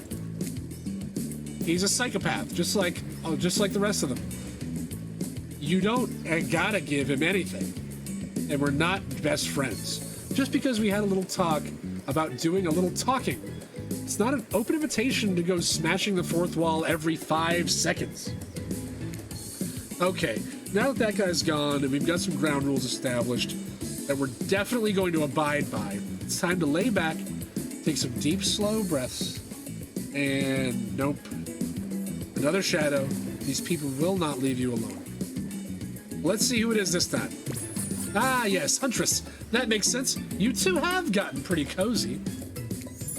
We should get out of here. You know?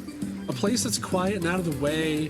No one will be able to hunt us. I mean, hear us there. Doesn't that sound intriguing? But immediately a flood of worry floods your brain. Should you pack a picnic? Bring your swimsuit? A pocket knife? You decide to bring as much as you can. You may have to make a run for it at some point, and you should be prepared. But of course, you washed up on this island with nothing but the clothes on your back. So you've got nothing to gather. Are you ready for this? I mean, they call her the Huntress, not the Hugstress. The Hugstress, you guys. You look up at a towering goddess, trying to form a sentence when suddenly, before you can decide if you want to go off with her, the Wraith interjects. I don't usually do this, but I had a dream about you last night. And yeah, I mean, not like a weird dream, but like, I don't know. I wanted to tell you about it. You want to maybe hang out with me today? Why am I so bad at this? No worries if not, I guess. Huntress seems pretty great too. Tough choices. You weigh your options quickly because you can only go on one date today. And you also don't want to be hacked to pieces for saying the wrong thing. It's always good to remember that these are all cold-blooded killers. But you know what they say, when life gives you lemons, you make lemonade. And then die a horrible, retching, writhing death after drinking it because the lemons were poisoned all along. Sorry, this island's really got me tilted. So, who will it be? Huntress! Gotta go with Huntress. Whee!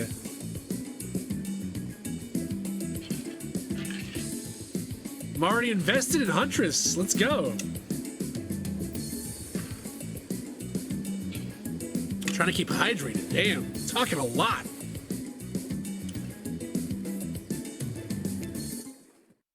Here we go.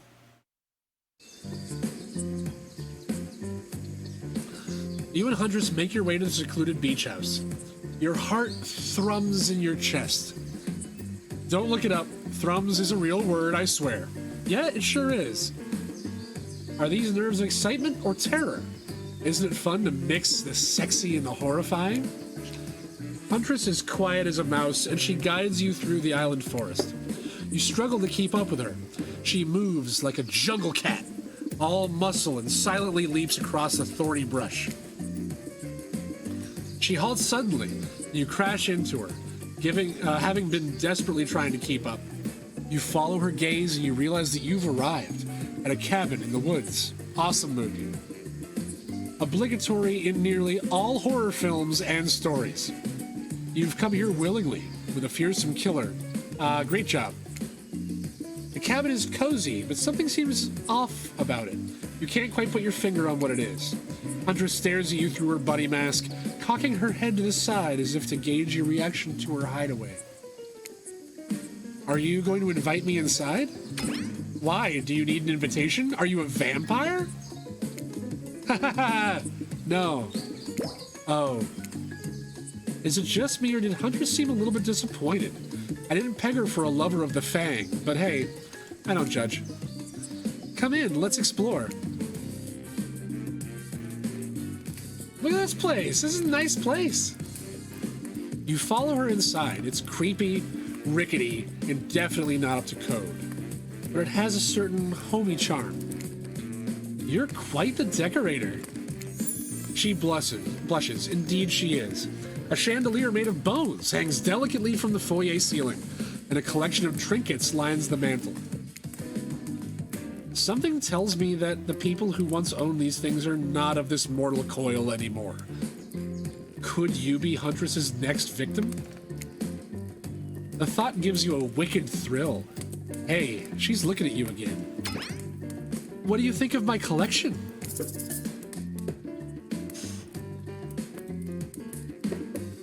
I'm more of a minimalist. I could learn to like this, or it's so much. Look at all the shit that's in here. There's like seashells, sunglasses, cauldron, water bottles, a model boat, different probably 12 herbs and spices. They've had a couple of references to Kentucky Fried Chicken in here already. Some plastic water bottles. A stuffed bear, penguin, a fucking bloody axe. It's so much. I could learn to like this. I could learn to like this. I could certainly learn to like this. The whole place is quite tactile. There's so much to look at. The organized chaos makes me want to craft things with my hands. I knew you'd like it here. You have the eye of someone who appreciates fine stolen things. I can't wait to go treasure hunting with you. We could find so many more goodies on the island. But first, what do you think of the other killers on the island? I mean, Trickster's pretty out there, but everyone else seems like they have an interesting backstory and whatnot. A little gossip, huh? What are you playing at, Wobblepop? Huntress considers this for a beat, but she seems to have two modes: thoughtful and explosive. You hope to never be in the splash zone when the explosive part emerges. Why? Are you jealous? Before you can answer, the house begins to shake. Huntress loses her balance on the termite-infested floor and falls into your arms. You are not mad about it, but before you have time to enjoy taking this moment in... Fucking crabs? Oh no, it's an attack! A horde of killer crabs invade the crevices of the poorly constructed cabin. They race at you and Huntress in swarms, clacking their razor-sharp claws at you. You must act quickly. What will you do? Grab a Shashka, shield the Huntress, or run and hide. I think she'd like it if I grabbed a Shashka. That's an axe, right? That's an axe, right? Hold on, I'm fucking Googling something again. Shashka. Shakshuka. I've cooked that before. It's delicious.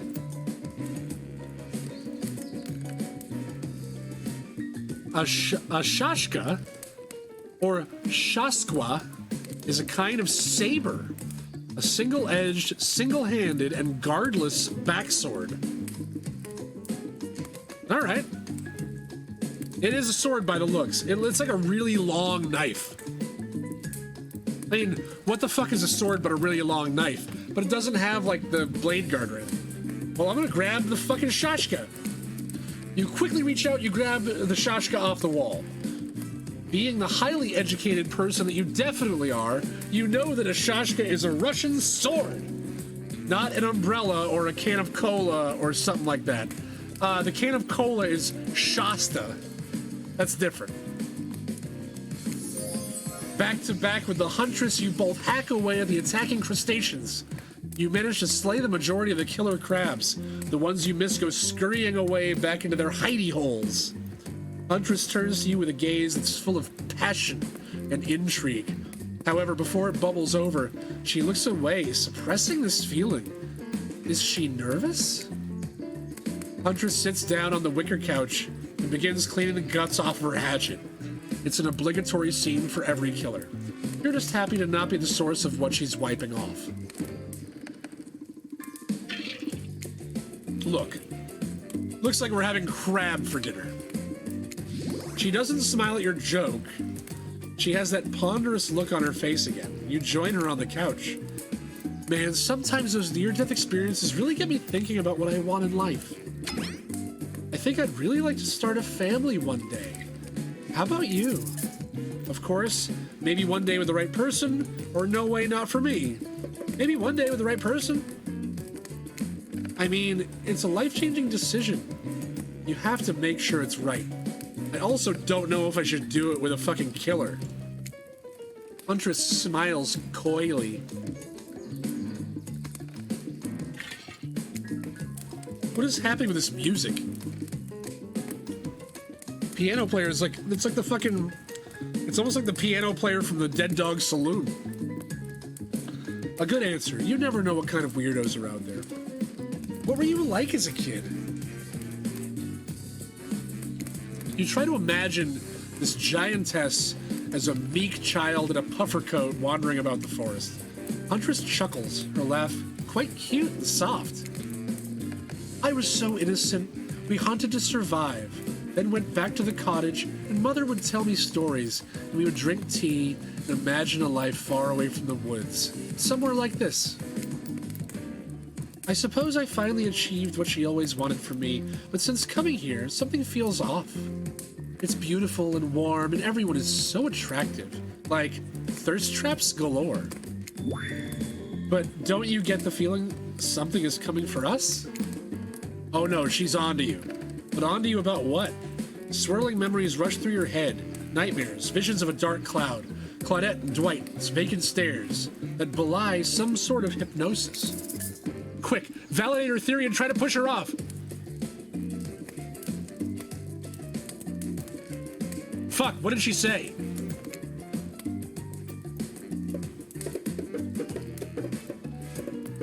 God damn it, I might have to flip a coin on this.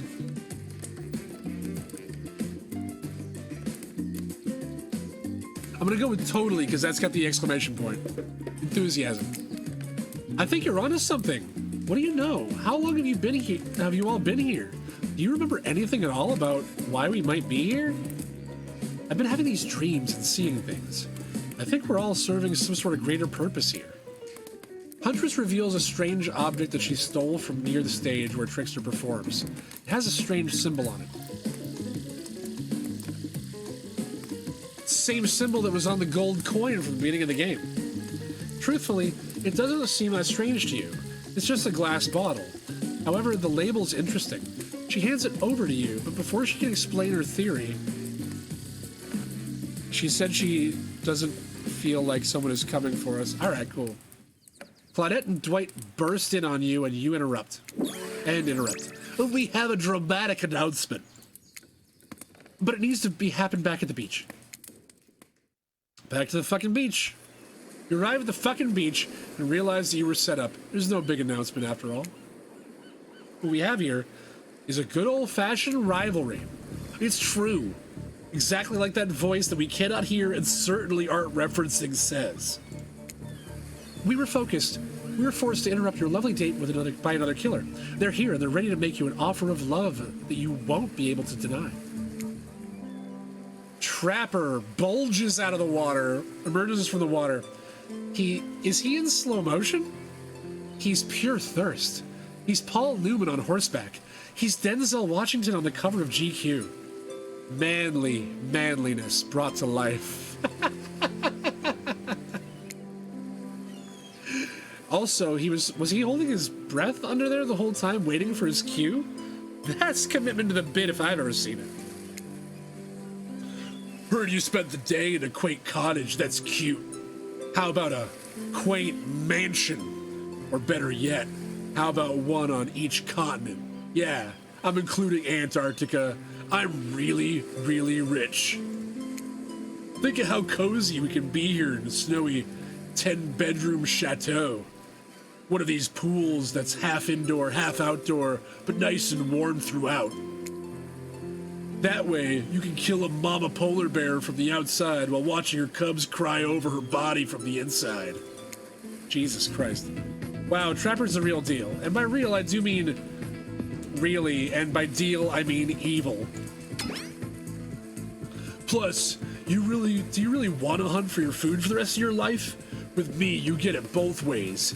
Savagery, and someone to clean up after you. Sounds nice, huh?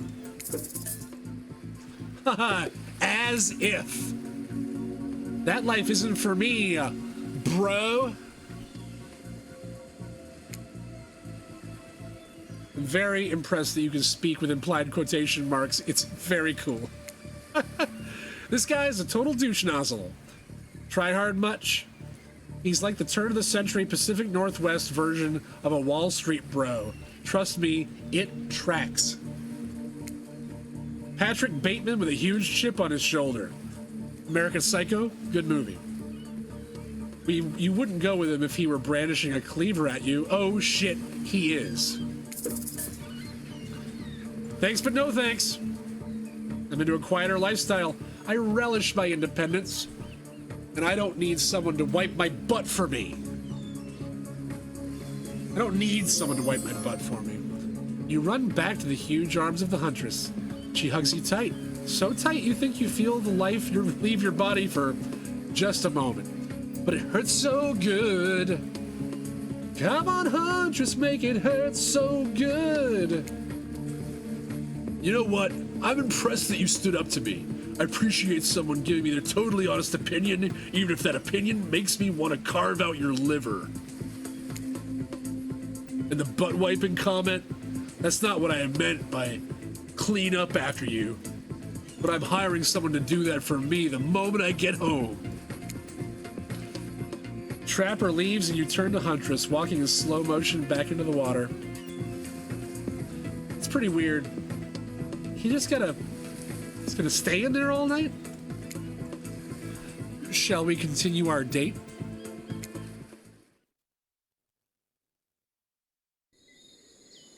Huntress leads you back to her cabin. You thought you'd remember the way, but it's like the forest has completely changed. Nothing is familiar. Better not get lost out here. I was wondering if this cabin in the middle of the jungle was a reference to the show Lost. I like Lost. Can you believe that guy? Classic Trapper.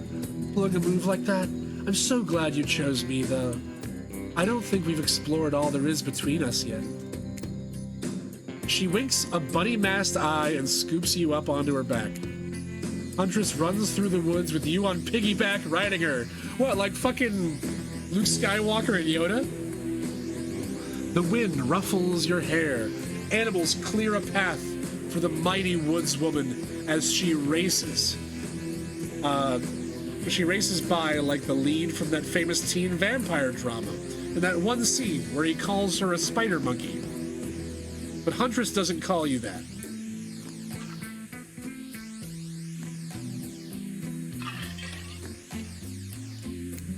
Whee! Eventually, she gently lowers you to the ground and you take in your surroundings. A wooded clearing in the forest. Ooh, this music. Huntress prances about like a deer in the meadow. I like to come here sometimes to clear my head and hack up a few cute woodland creatures. Foxes are my favorite to slaughter. They think they're so cute and sly, but I see right through them. They're just assholes. They're great with hot sauce. Learned something about foxes today? Huntress hears rustling and darts off to find its source, crouching down low like an animal. Now you're alone in the middle of the forest. Which way did you come from again? No idea. Your sense of direction's all off. A mellifluous voice floats through the air, landing upon your ears like syrupy honey. Come find me. Repeat the instructions. The only instructions were come find me. I'm ready. Oh, fuck. Oh. Not bad? Okay.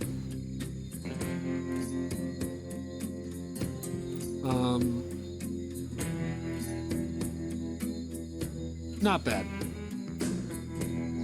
I got it. Not bad. Ah, missed. Yeah! Not bad. Ah, missed. Darn it. Oh, that was so fun. You're so good at hiding. I'm having a real blast.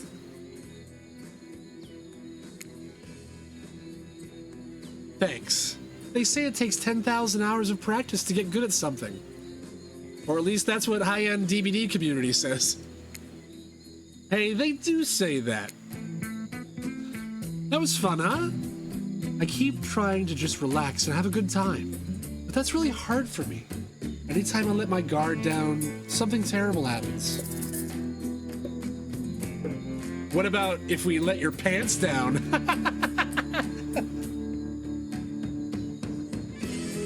I don't think it's a good idea to just dive right in immediately.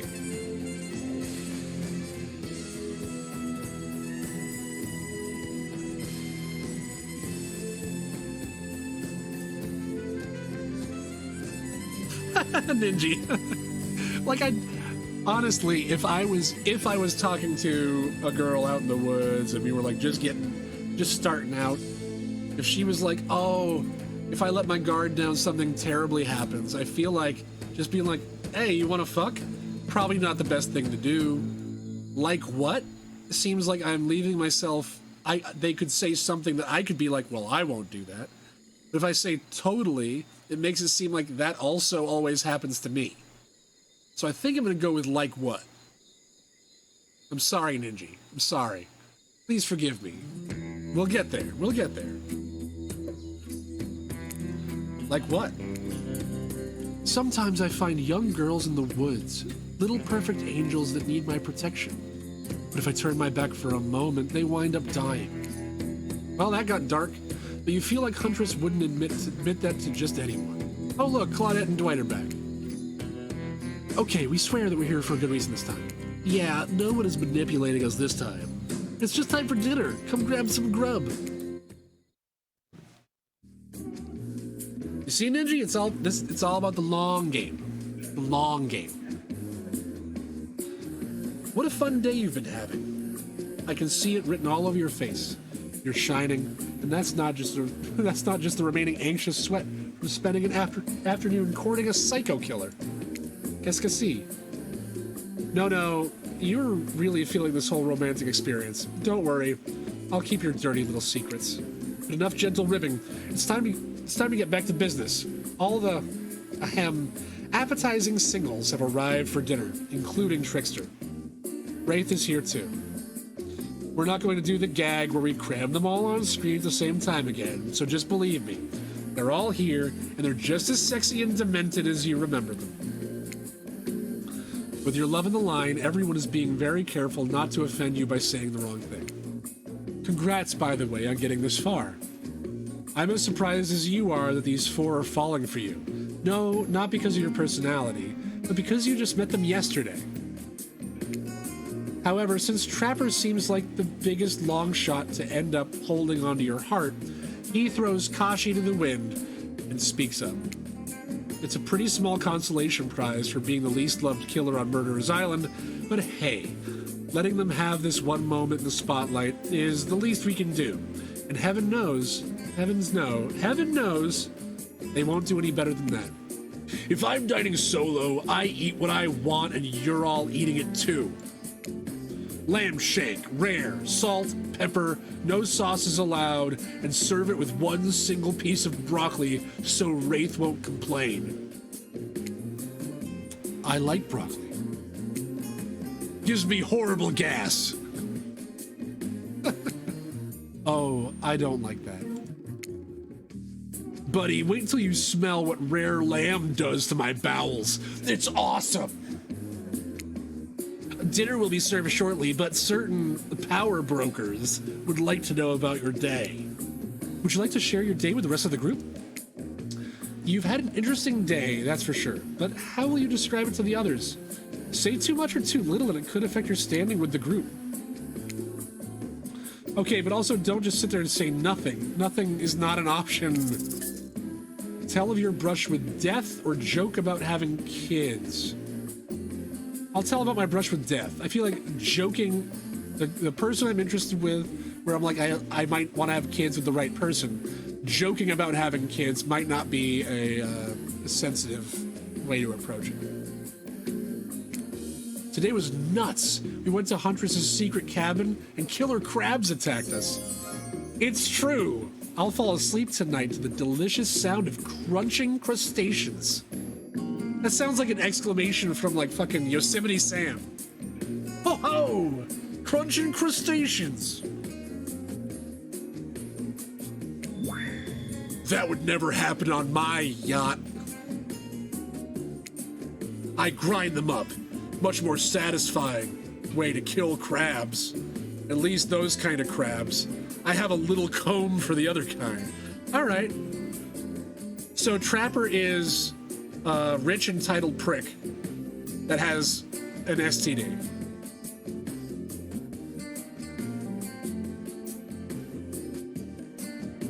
All right. I wonder how much of this is canon for Dead by Daylight. Dwight and Claudette bring out dinner. Everyone eats in silence. No one trusts anyone now. And they're all very tired. Oh wait, no, sorry. That's a dreary supernatural horror thriller set in Antarctica. Reference to The Thing. Not a charming parody dating sim set in an undisclosed tropical paradise. Bon appetit. Don't you mean bon? No, almost everything we serve has a lot of bones in it. Even the vegetables. Oh yeah, broccoli bones. I always make sure I debone my broccoli before I roast it. It's impossible to avoid on this island. Everyone eats without speaking.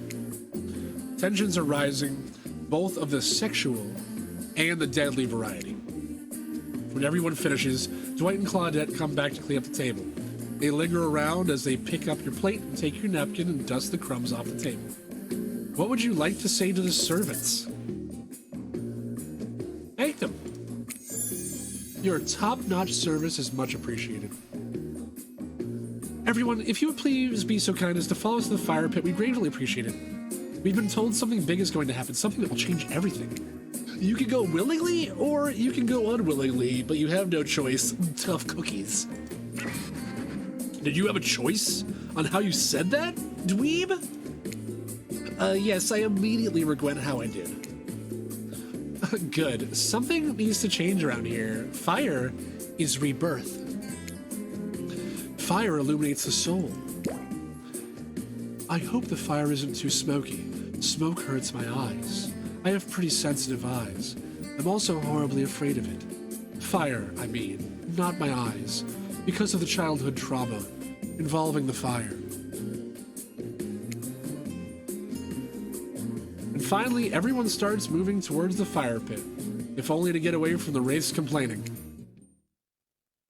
There's this... Man, the music reminds me of the Goron's music. Oh, sure. Yeah, what's it called?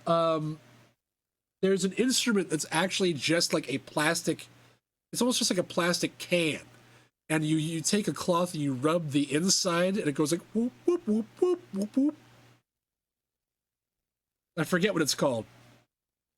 You take a seat on the comfortable log, feeling the fire's heat against your skin, and wait for the other killers to take their place. Wondering who will want to tell the story this time. Will narrator tell a story? I bet they've got a stunningly creative mind. Hey, you think, are they allowed to simply place thoughts in my mind like this? It doesn't seem fair.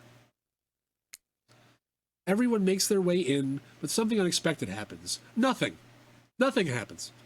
Something almost always seems to be happening here, so nothing is probably not a great sign. The old cloth can. Yeah, you know, man. You fucking know. Oh, cool. And now everyone's looking at you. So, you know, do something. Should I pick someone to tell a story? Or could we play charades? Boggle? Well, we were actually thinking, why don't you tell us a story? Wraith points his spine and skull staff thingamajig at you. You duck out of the way. Who knows what that thing can do? It probably shoots lasers. Try not to bore us. We're just very interested in you. Don't speak for me, Huntress. Now you can't tell if you're warm from the fire or if it's your nerves heating up. I know the fire's right there, but maybe if we stop talking about it all the time, we can start to pretend it's not here and doesn't, you know, threaten to burn us all alive. He's not supposed to hear me. Get out of here, Wraith. Wobblepop was about to make an important decision about telling a story or not. I'll tell a story, motherfucker. I hope it's a mystery. Okay, so what type of story do you want me to tell? Romance, adventure, or action?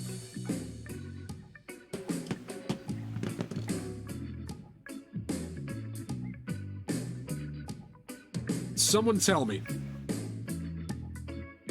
Cloth can. Music. Instrument.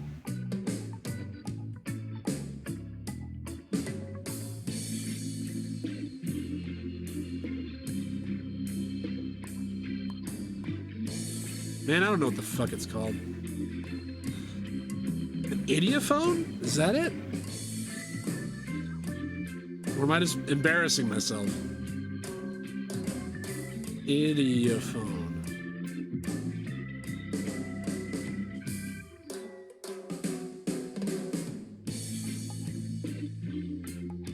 An idiophone is an instrument the whole of which vibrates to produce a sound when struck, shaken, or scraped, such as a bell, gong, or rattle. Okay, so that's like the family. Anyway, romance, action, or adventure. I mean, I feel like if I want to impress Huntress, I feel like adventure, but we've already got things going on, so maybe romance. Let's go with romance. I'll tell a romantic story. About two lovers who take poison together and die foaming at the mouth? Or two strong hunters who meet when they both try to bludgeon the same wily Wolverine? Not quite. It's about my parents. They met at a party in college. He was hosting. She'd been dragged there by some friends. They couldn't have been more different, and yet as the night went on, they were drawn to each other. She made fun of his taste in music, and he took an interest in her major, women's studies. They were married within 2 months. Bit soon to know if you can trust someone, don't you think? It's so sweet. Exactly. I learned a lot about love from them. If you know, you know. Some people don't need years to get acquainted with their partner. Love could spark from a mere look across a campfire. Now you've got their attention. Each killer's furiously attempting to catch your eye from across the fire pit. Except for Trickster, who's wandered over to the bar and is loudly playing his own music on his headphones to drown you out. Okay, that was not a very good story. I don't mean to insult you, but it was actually quite bad. Sorry, but this narrator keeps it real. We can't just end there. So, who else would you like to hear a story from tonight? You look from killer to killer and try to decide who might be the most entertaining.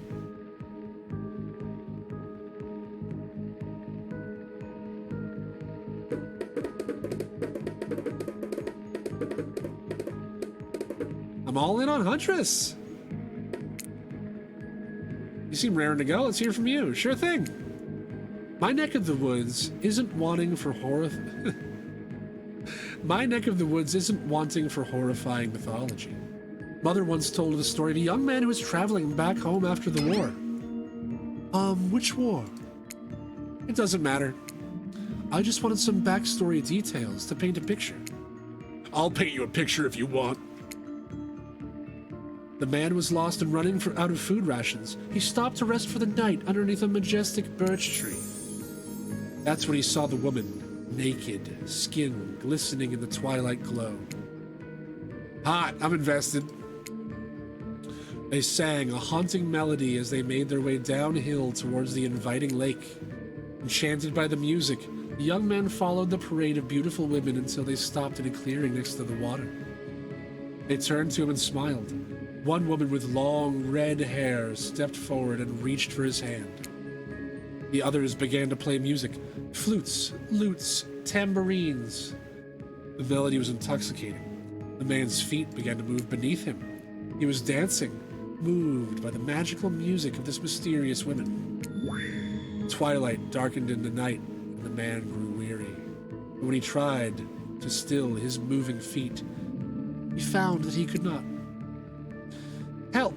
I cannot stop dancing, he cried to the nearest woman, a slender woman with green hair. She drew near to him, and he saw her features distort into something horrific.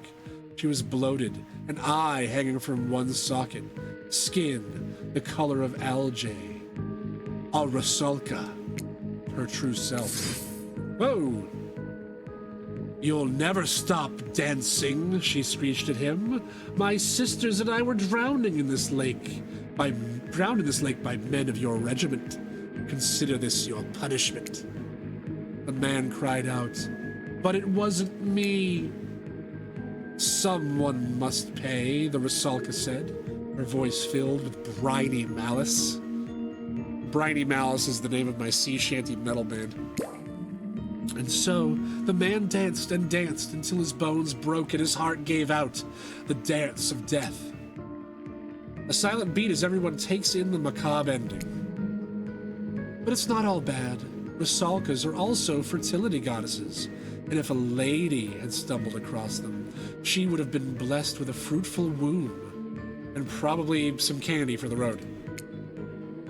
Damn, does she really think that's a happy ending? I want what the Huntress is having.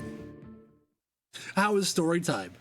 A lot of people like to take pot shots at sequels, but I think every good story deserves a follow-up. When you think it's the end, the sequel is almost never as rewarding as the original, and that's why I'm much more of a fan of the episodic style of storytelling. Knowing it's a series takes a lot of pressure off of any individual installment, and builds a greater sense of community between the audience and the creator. Tell me, Wobble Pop, if you could delete any sequel from existence, what would it be? Don't answer that. We don't actually care. We're just here to make sure that we seamlessly move into the next segment of the evening. God forbid my small talk get in the way of a romantic Twilight moment. Dwight, I'm gonna need you to shut your yap trap. You know that we need to get back to that thing to do when we're not on screen. Okay. You have fun tonight, and try not to wink, end up dead. Why did you say the words wink out loud? And what kind of a double entendre are you getting at with the end up dead thing? Dwight was physically incapable of winking, not since, the accident. And you don't know all that these people are despicable criminals with double-digit kill counts, right? Well, except for Spirit, she doesn't really belong here. She's strictly a victim, not a perpetrator. No wonder she's pissed. Did I hear someone trash-talking Spirit? Ha, deal me in. What do you say we take this talk to the hot tub so I can soak this bod while I roast the ghost with some killer hot takes? Please, enough of the burns, things that are lit or getting blazed. It's enough that these activities have to be set next to a literal fire. Must I be surrounded by figurative flames as well? What if we turned and ran as far away from this place as we could? Just you and me. Oh, on those spindly legs? You're probably tired before we've gone too far. If it's running away to someplace more secluded, Wobble Pop is after. They should obviously join me. Have you seen these legs? Pure power. Not that my walk speed really reflects my giant stature. Game mechanic joke. But that's because I choose to move slowly for stealthy reasons. It's my only choice. It's completely logical. Why is everyone so obsessed with comparing themselves to each other and creating drama? I'm so over that. Don't you get it? Society wants to trick you into fighting with each other so that these corporations can swoop in and sell you fake solutions to all your fabricated problems. I'll be sitting in the shade drinking something locally sourced while thumbing through a public domain novella printed on recycled paper because I refuse to play their game anymore. It's like she's actively trying to be as unappealing as possible. Does it really turn anyone else on, or is it just me? Despite Trapper's insatiable appetite, it seems his attention, along with the attention of everyone else, is still on you for the moment. If you could, I don't know, just pick one of us, maybe we could all move on with our lives, or, some special projects we might have going? You heard him. Who will it be? Who will you head off with? I'm still with the fucking Huntress. I'm just saying, you might not get a ton of chances to date around like this before your time on Murderer's Island comes to a close. And no, I'm not satisfied with that name either. But with this streaming reality TV day show boom happening, it's pretty much all that we had that wasn't taken. Which killer will you pick? And yes, we're back to excluding Trickster because ugh, that guy. Huntress. Huntress?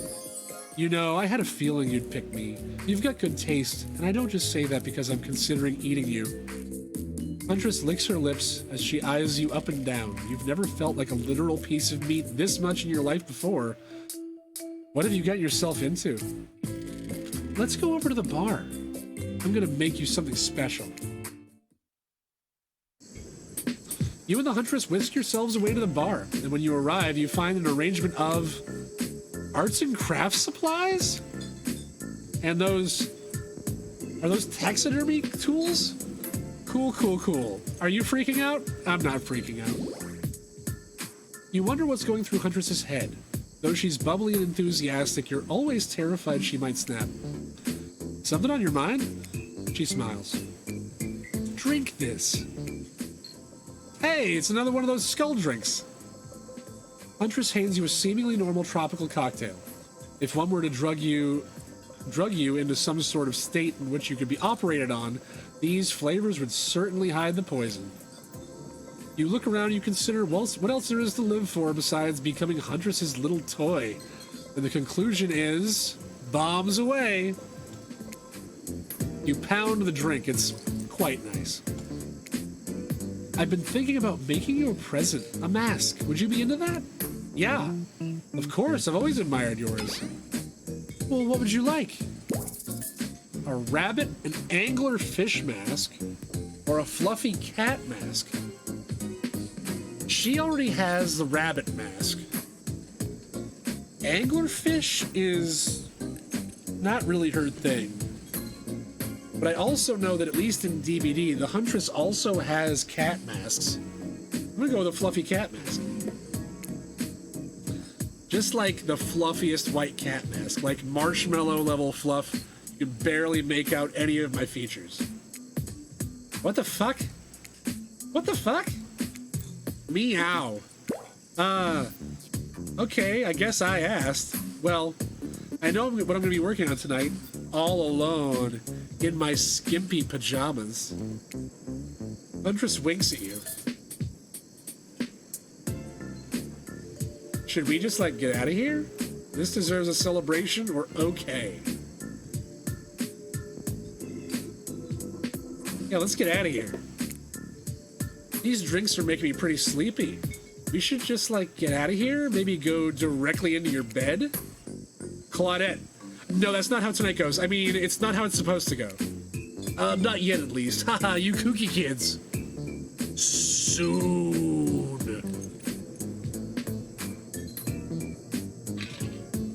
This is what it was like when I was first starting to date my wife. I was like, oh my god, I think I should make my move tonight. And then the ocean was like, nah, son. Huntress, you've got lots of hobbies. Why don't you share something with us that you're passionate about? Something less deadly than throwing axes or chasing survivors, maybe? Just a thought.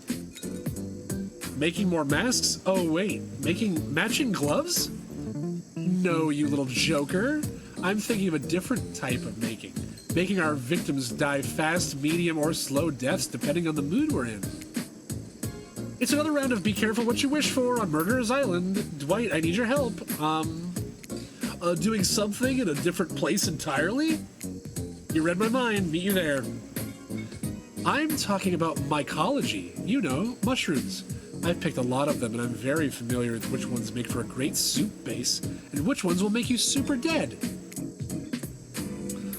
I'll show you 2 mushrooms, and you point at the one that's safe to eat. All right, sounds easy enough. I mean...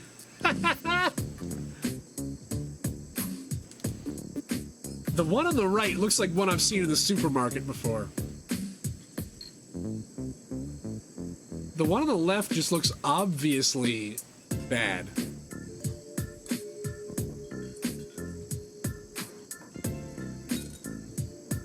Well, shit. I'm gonna go with the one on the right. Oops. That little fella's an autumn skullcap, and after eating one, if the diarrhea doesn't kill you, the liver failure probably will. Next one. This one's very easy. I'm sure you'll nail it. Point to the one that won't result in almost instant death if you eat it.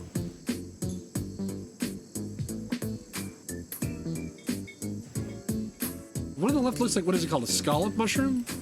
But it also looks like the faces of the clickers from Last of Us. The one on the right. Rutro.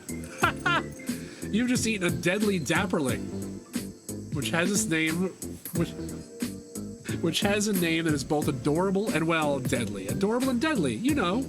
Do you know anybody like that? Hee hee hee. Final question, which will make you jump for joy and which will make you vomit until you die. All right, fuck off. I'm gonna take the one that looks worse. Correct. That's a green cracking russula. Sure, it might look moldy, but I guess you shouldn't judge a mushroom by its gross green cap. Not everything is exactly as it appears at first glance. That was fun, right? I like flexing a little more than just my biceps for you.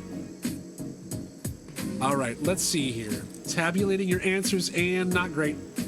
Not all wrong, but it only takes one poisonous mushroom to put you down for good.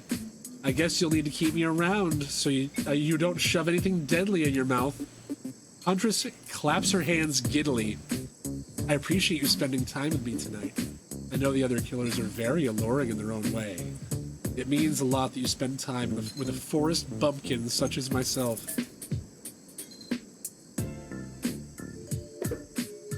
I mean, I was sort of forced to. They are hot, aren't they? Or you're no bumpkin. You're no bumpkin. You're a strong, independent woman. Don't demean yourself. Huntress leaps on you, knife to your throat. I'll demean myself if I want to. Oh yeah, they hinted way earlier that she was into that. She's angry but also turned on? This is pretty hot. Oh, we're here. Claudette and Dwight are gathering everyone together on the beach. Typical. Exactly what the voice said.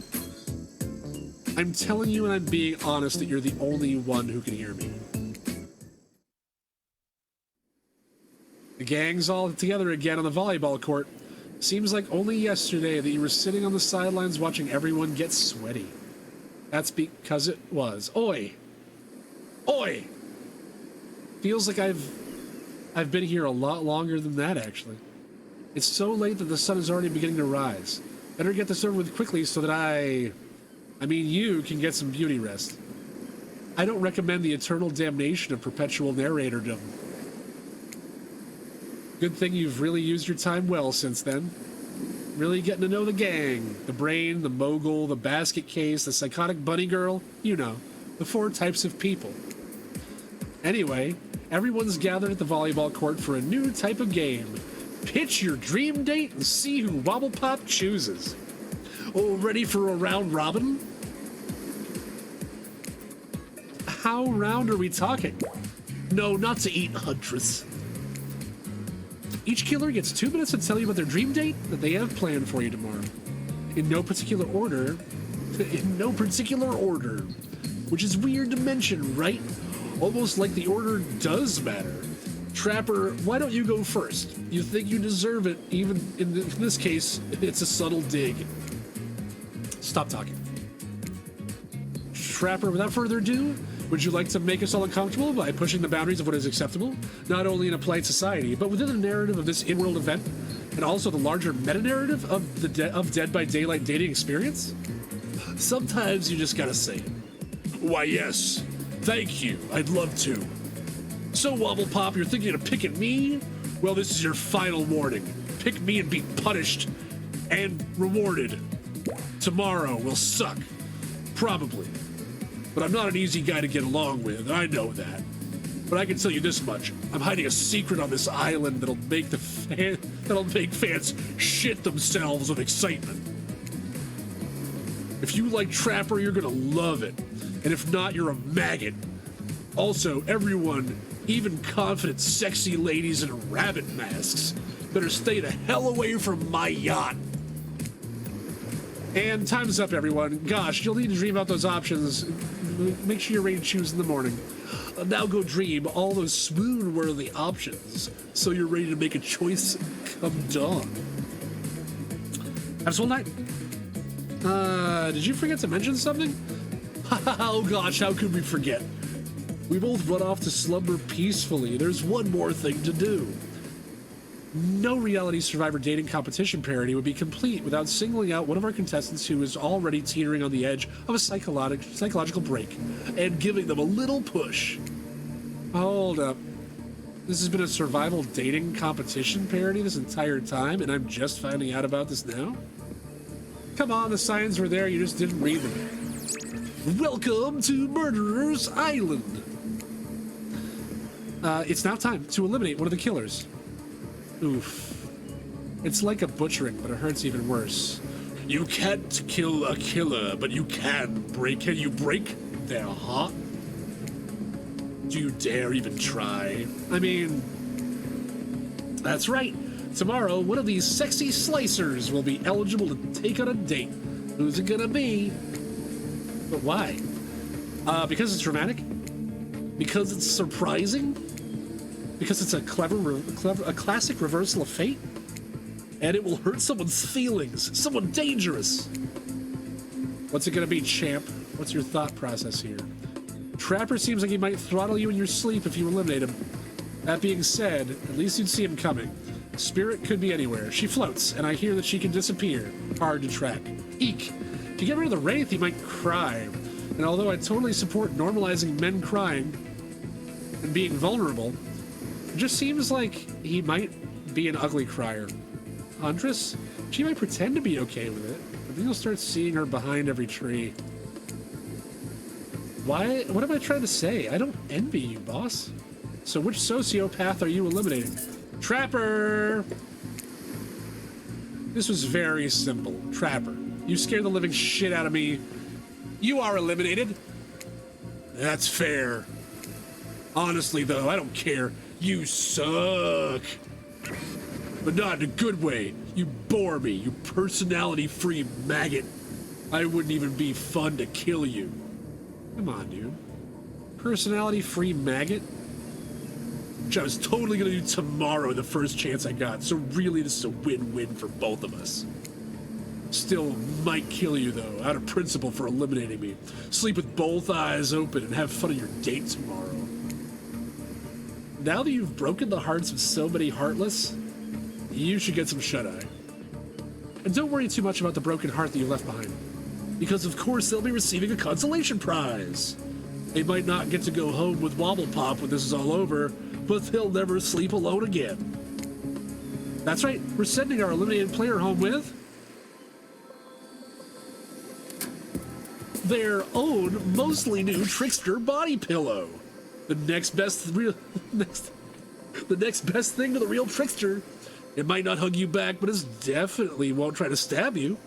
And how do we know? Because we tried it. That's right, it's Dwight tested. Claudette approved. I hope you sleep well tonight, Wobble Pop. You're my hero for what you've accomplished. How can you sleep tonight knowing what you've done? No, not because of the guilt. I mean, knowing that there's a legit homicidal maniac who hates you so close by. How can you sleep tonight knowing what you'll do tomorrow? I don't know how you'll do it, but you better go before Dwight and Claudette come back to put you to sleep themselves. You know those two. Schedule, schedule, schedule. Wow, what a crazy way to end a day. An elimination? I didn't even know that it was that kind of game. Let's check in with everyone, especially with our loser. Everyone deserves a send-off. I can't help it if I have thick arms and legs that go until they stop. I knew we had a connection from the moment I saw you through my mask. You can never be sure what's going on in a newcomer's mind, but I like my odds for tomorrow.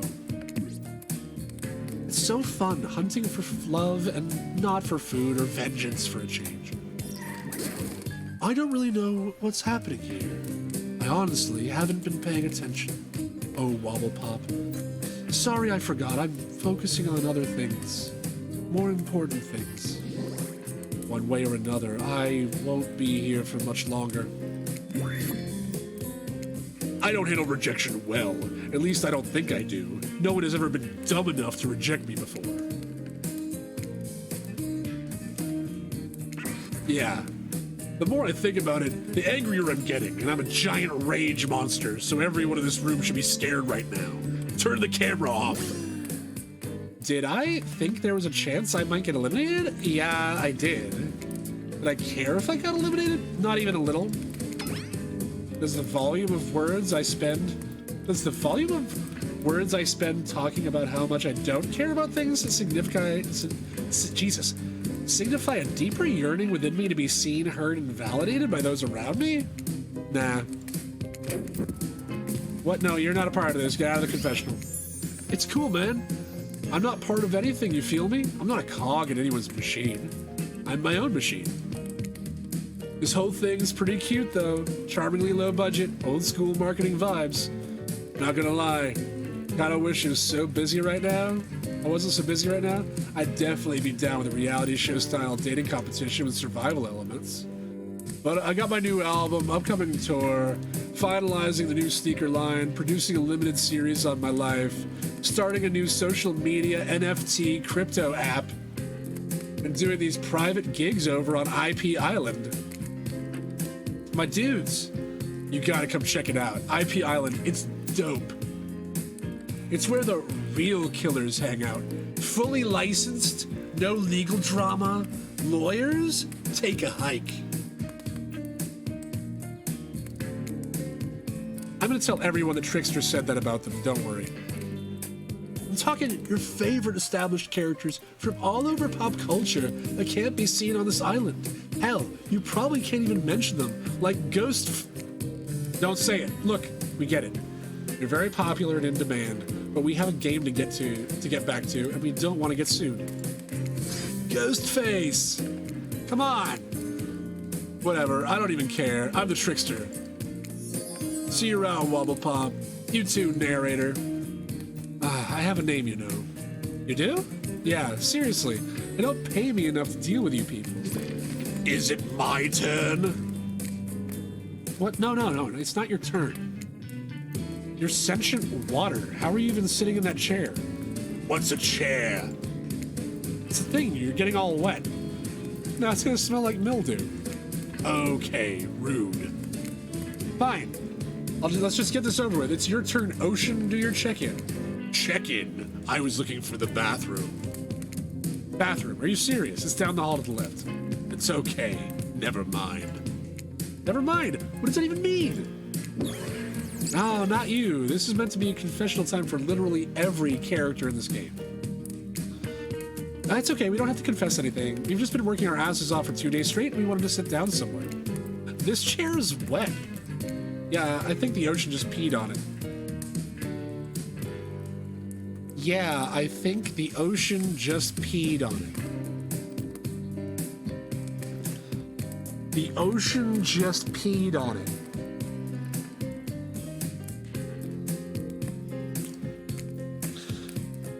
How is that possible? You know, I don't care. You two are looking pretty pleased with yourselves. I got something to confess. Oh, great. What's it going to be?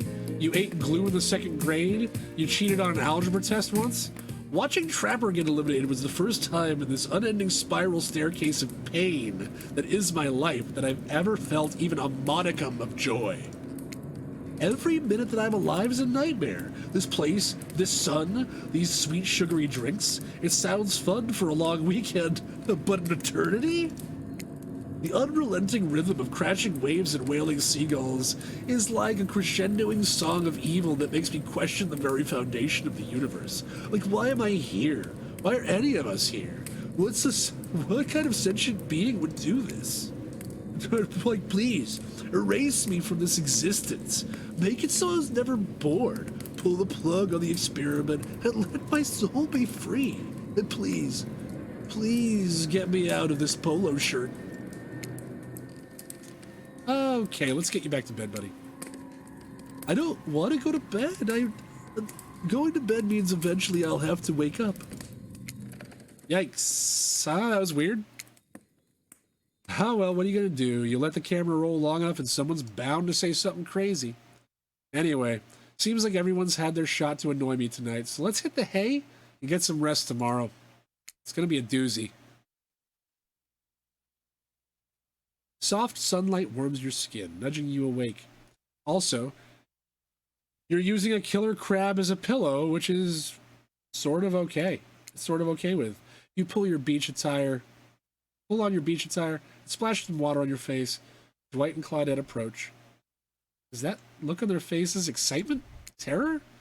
You notice that your stomach flutters with butterflies. Someone's in love.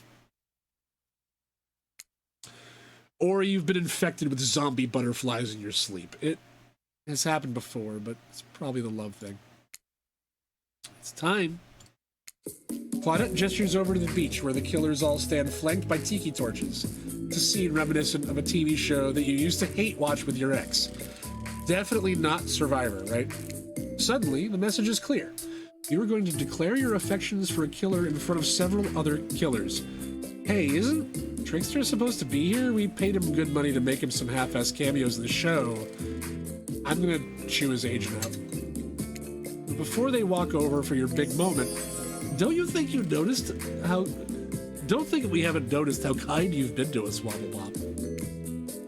Can't be easy, being thrown to a mysterious island for seemingly no real reason, surrounded by terrifying killers, trying to manage with your most primal impulses? Murder and baking out. And you kept a cool head and you treated us, your friendly local island hosts, with dignity and respect. So don't tell anyone we told you this, but Claudette and Dwight look around conspiratorially. Just a little hint going forward. Don't try to go all the way with a killer who has zipped into you. Relationships are two-way streets, and if you don't have a green light in the other direction, you might end up in the friend zone. Say it isn't true. The friend zone? That doesn't sound so bad. Where do you think you are exactly? Dead by Daylight doesn't do friends. There are killers and there are survivors, and I'm afraid I can't say more. Okay, so who's into me? Claudette and Dwight look around conspiratorially once again. Well, I've seen the sparks flying between you and Huntress. I saw her whittling a little figurine of you last night while everyone else was asleep. Ooh. So are you ready? Of course you're not, but too bad, we're on a schedule. You make your way over to the row of hotties. Claudette and Dwight stand off to the side, hands behind their backs. It's been quite a 48 hours, but there are clearly sparks in the air, and I'm not just talking about this rusty chainsaw, though I do recommend staying away from those sparks. It's time for a newcomer to confess their love. Wait, I have to do a drum roll for this. No, you don't, but who cares? Wobblepop, who do you choose for your solo date? Can we at least do the flower thing? Dwight, I thought we agreed to keep that between us. No, not that flower thing. The flower where the suitor gets a flower as a symbol of the contestant's love and affection. What show was that? What fucking show was that? The Bachelorette? Was that The Bachelorette? I never really got into reality shows.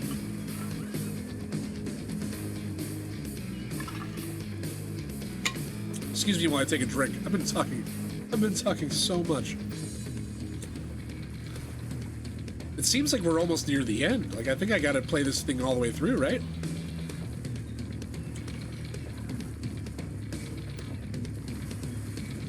Ooh, that bass. Oh, right, I suppose, but no roses. They're such a cliche at this point. Well, that's good, because I tried to pick a rose, but I got an ouchie, so I settled for these. Hey, look at that. Beautiful. You done good, Dwight. That's a beautiful bouquet. I hope Dwight saves some of these for Claudette. They're a thing, right? You're getting that vibe too? Is it just me? Sorry. You've got other things to think about right now. Wobblepop, why don't you select who to receive these flowers and spend the day with you today? Huntress! You turn to Huntress. She's never looked more appealing. Her caftan dress ruffles behind her in the light morning breeze. A seagull lands on her shoulder like she's a beachy cartoon princess. She snaps the seagull's neck and stuffs it somewhere under her flowy dress, probably to save it for lunch. But she can't help but hunt. Think that, seagulls? Huntress, I choose you! Let's spend the day together and see if we think a future is possible for our love. Me? Really? Huntress throws her hands up in the air like a bear and gallops towards you. At first, you think she might swipe at you with her gigantic hands and knock the life out of you. Instead, she scoops you up in a hug and takes her place at your side. And she just stuck her tongue out at all the other killers. Sometimes the immature move is the right one. Sure is a fun day. We'll just be here and not getting to really participate, even though the survivors matter too, while you're off and have a grand old time. Yep, Claudette and I are just hanging out. No one competing for our love.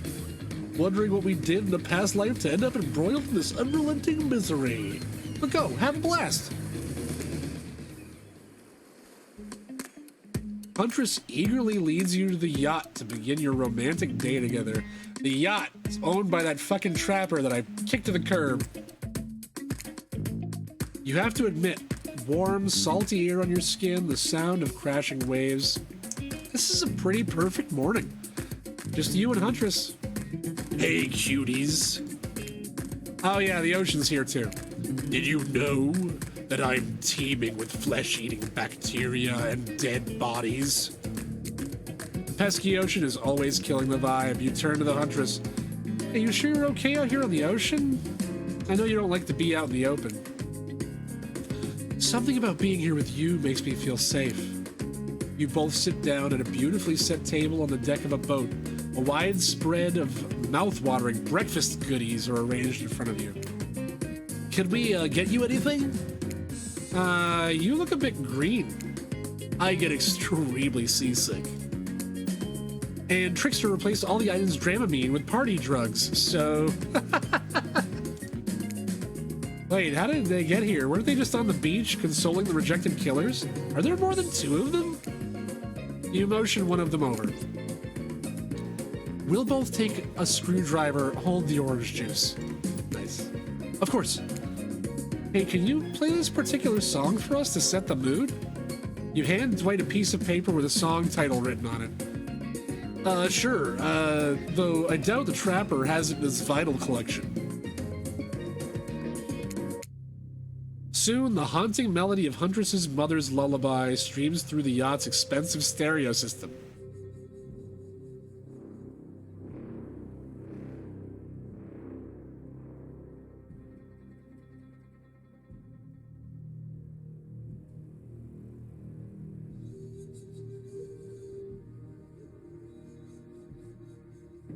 Damn, that's beautiful. That's really nice.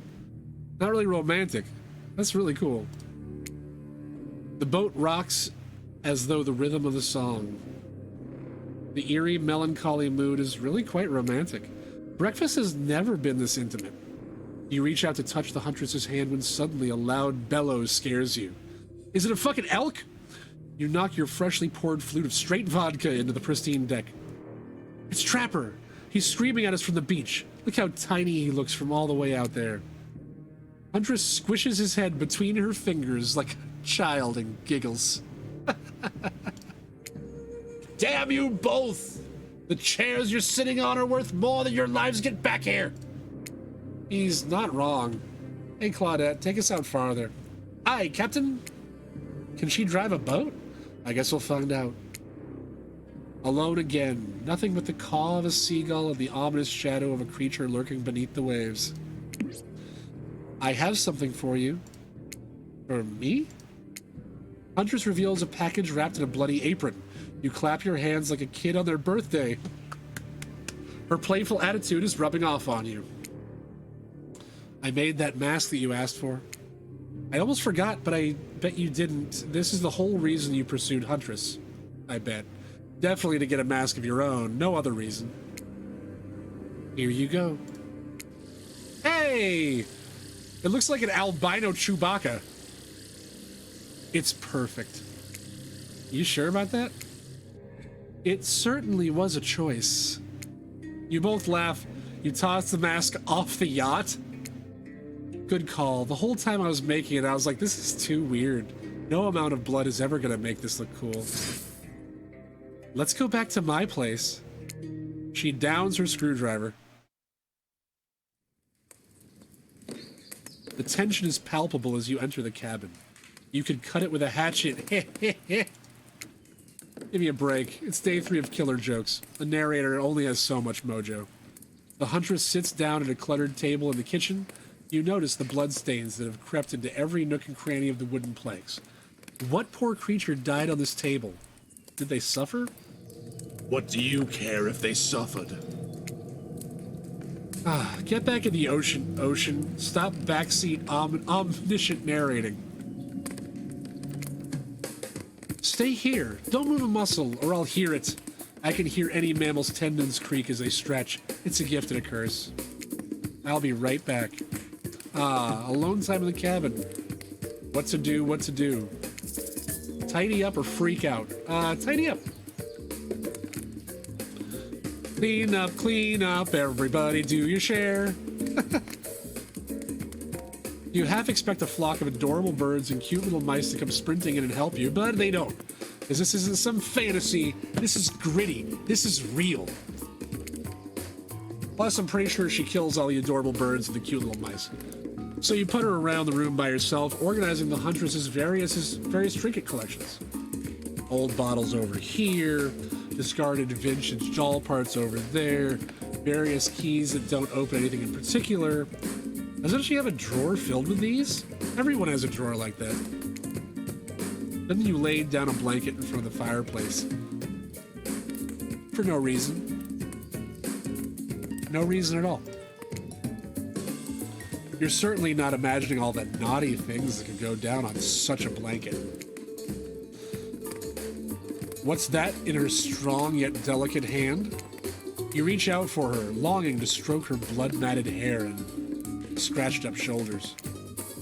I thought we could, get warm by the fire. Like that song by the Crash Test Dummies. She wags a finger at you, a bunnylicious smirk on her face. Not so fast. Remember when we talked about how there's more going on here? You nod like an idiot. Well, I know there's something up. The other night, while you were sleeping like a cute little baby, I snuck into each of the other killers' lairs, and I saw them with shiny objects that they had been stealing from me. I think they're connected somehow. Maybe it has to do with the symbol.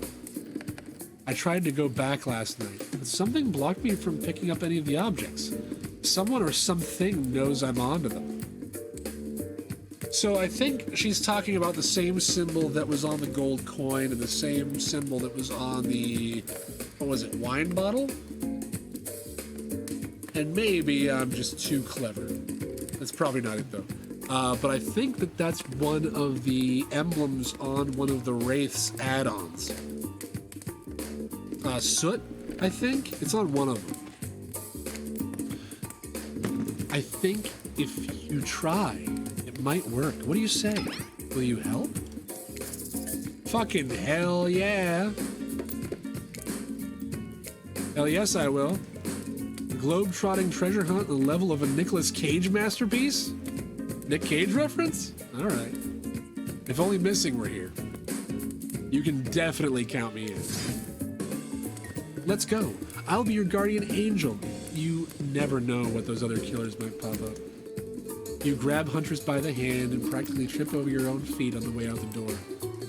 It feels good to have a quest. Thrilling. A part of you is just wondering how quickly you can get through this and impress Huntress. Soon she'll take you in her yoked arms and you'll swoon. Your childhood crush on Popeye is making more and more sense. Fucking Popeye reference? Oh, where do you want to start?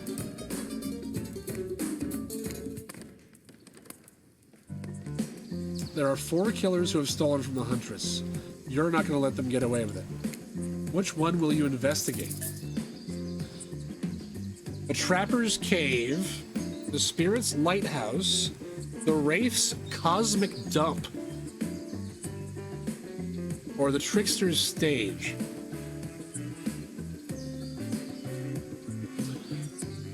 If I were knowing the killers and knowing the powers that they have, if I wanted a better guarantee of stealing whatever the fuck this is, I think I would go with Trickster. Let's go with the Trickster Stage.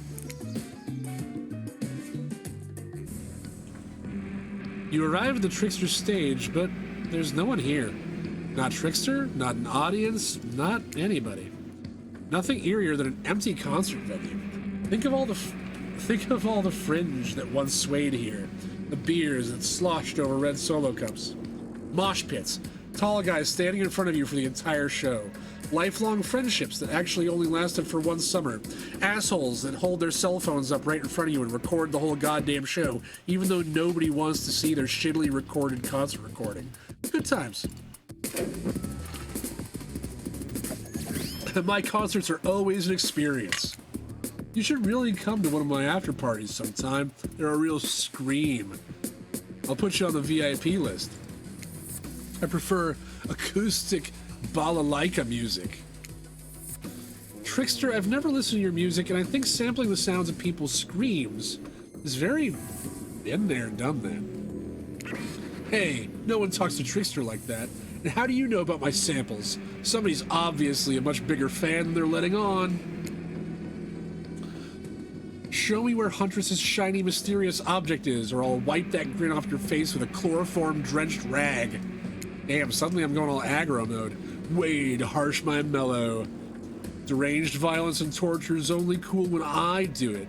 It's my commentary on a shallow society, and I make it look sexy as hell. Your thingamajig is that-a-way. Trickster backs away from you and resumes practicing an intricate dance routine. The way you stood up to that bootleg Backstreet Boy was just... wow. If I weren't so strong and stable on my feet, I'd swoon. But it just wouldn't be believable. Find me my shiny thing, champion! Aw, fuck. Oh, I can just click the stop button. Yeah! Perfect! Uh-oh. Okay, good. Ah, missed. Missed. Ah! Fuck! It's really hard! It's not even like... It's not the stream, I swear. It's not a fluid motion. It's just like It's like individual frames of motion. It's really weird. Sometimes you think you've got your target lined up and then your axe mixes its mark. It happens to all of us. Consider it practice. And consider yourself lucky you've chosen to be with me, because I'm excellent at stealing back what's been taken from me. Huntress grabs something shiny from the ground and sprints away. Well, run. Oh, what's this? You found a gold coin. There are 4 killers who have stolen from Huntress. You're not going to let them get away with it. You can avoid going to Trickster's stage a second time, which is good because the whole mood there is just off. Which one will you investigate?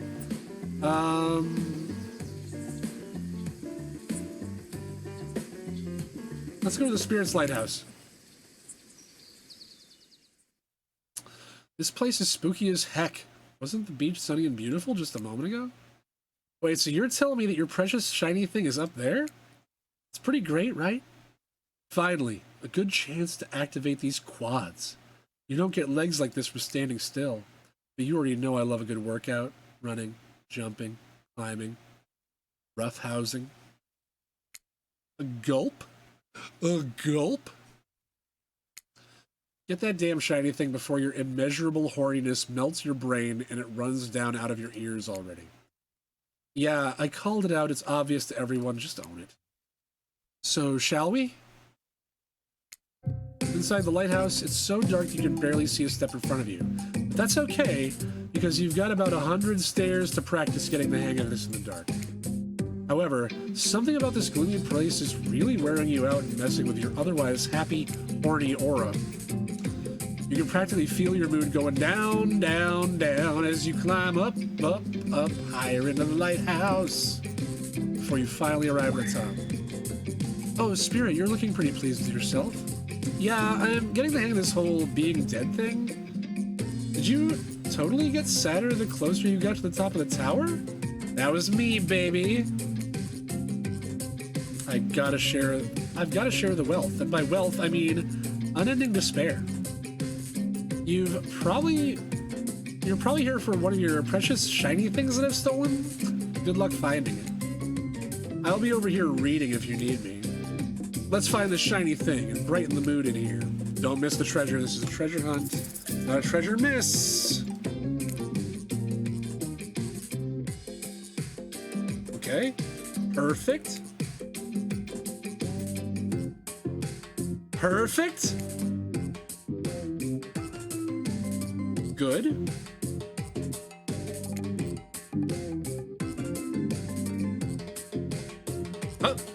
No, it was, oh, not bad. Okay, good. Shit, again.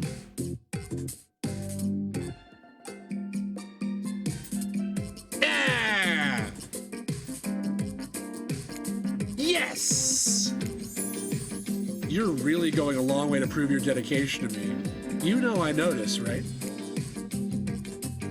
I can see a raccoon lick itself from 200 yards away in pitch darkness. I definitely see you working that little butt off for me. Oh hey, I feel like I've seen these hanging in like beachside souvenir shops before. Shiny thing, get. You found a bottle opener. Really? This is a fancy item? Oh, whatever. You're a real team player. Hey! No! Stop! Spirit doesn't even really look up from her book. I think you'll be fine if you just peace out. Peace! There are 4 killers who have stolen from the Huntress. You're not gonna let them get away with it. You can check off the Black Lighthouse because you searched it already. You can avoid the Trickster stage because fuck them. Which one do you investigate? I feel like the Trapper is like my arch rival, so we're gonna go with the Cosmic Dump. I kind of don't want to steal from the Wraith just because he's already sad. There's that fucking symbol! When you arrive at Wraith's oddball hangout zone, you immediately understand why they call it the Cosmic Dump. They being me, obviously. It's as if there are items and elements from all over the universe in this space. Also, it's a damn mess. It's undoubtedly a special place. The very air you breathe makes you feel like you're part of something much, much larger. I'm going to hunt us some lunch while you find the object. You'll know when you see it because it's extremely shiny. Ah, how long have you been standing there? Are we ever really there? I don't have time for your existential crisis today, Wraith. Huntress and I are totally gonna get it on soon, I hope. Look, I need to find an object that you have hidden here. You stole it from the Huntress and she knows it. So you're trying to figure this whole thing out too, huh? Come check this out. A bit of a subject change, but sure, it's Wraith we're dealing with after all. Wraith leads you to a telescope. Through it, you can see a far-off island in the distance. Holy smokes, is that... Sorry, I actually have no idea what that is. Would you mind filling me in? It's IP Island, where all the coolest killers from intellectual properties that we're legally obliged not to mention by name hang out and party with Hollywood celebrities and Silicon Valley moguls. That's not even all. Zoom in over there. Hey! Is that Ghostface? I said not to name them. Aw, geez. Now we're going to have to clear the rights. You have no idea how much my lawyer charges by the hour. I'm sorry, you just kind of popped up. I'm telling you, something crazy is going on here. I'll have you know, I wasn't trying to steal anything from the Huntress. I was just looking for answers, but also occasionally losing said answers. Yep, that's right. The thing you're looking for, I can't actually find, so... good luck, I guess. Oh, good, a minigame. Haven't seen one of these before in the past 10 seconds. Ready! Oh, I missed right off the bat. Fuck. All right, not bad. Not bad.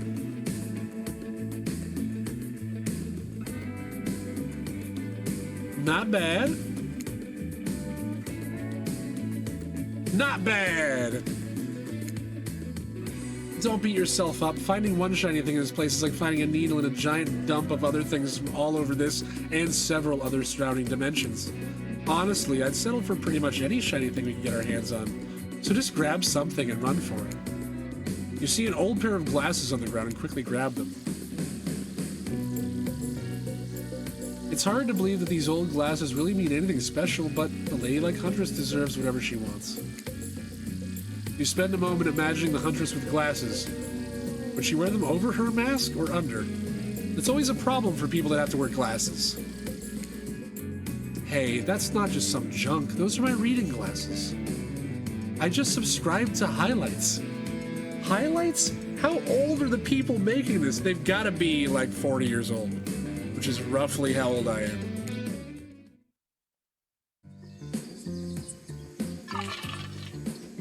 There are 4 killers who've stolen from the Huntress. Don't gotta go to the lighthouse. Don't gotta go to the race hangout. Don't have to go to the trickster stage. It's time for my arch nemesis, the Trapper. There are 2 ways to get to the Trapper's cave. Due to the whole, you know, trap-based character theme he's got going on, you can rest assured that either one of them or both of them are filled with traps. You turn to Huntress for advice, but she only giggles and shrugs her shoulders. You're on your own, it seems. I guess you're going to have to wing it. Which will you choose? Through the forest or the underground tunnel?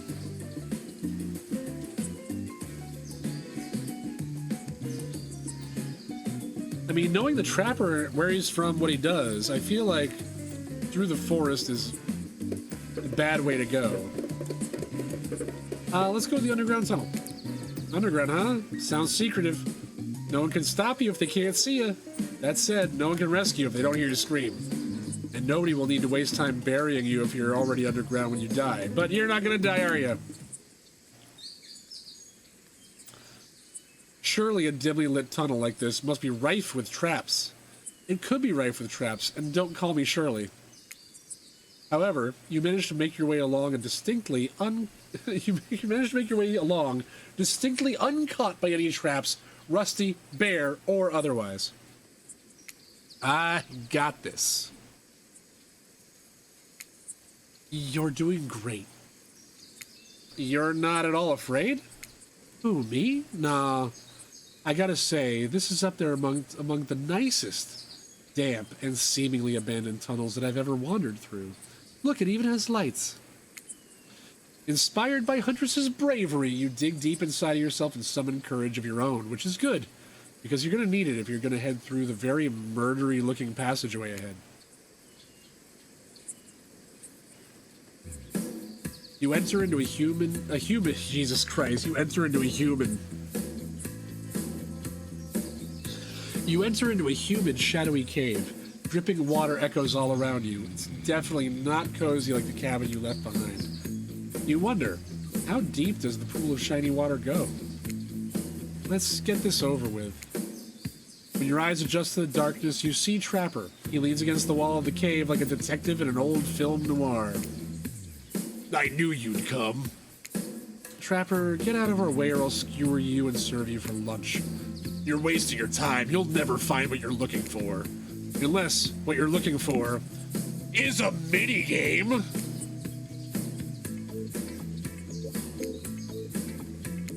Let's go. Peel them eyes. You're on the hunt now.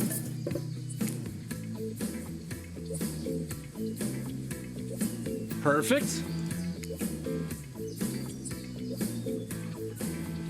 Perfect. Not bad. That should have been perfect. Come on. Oh, miss.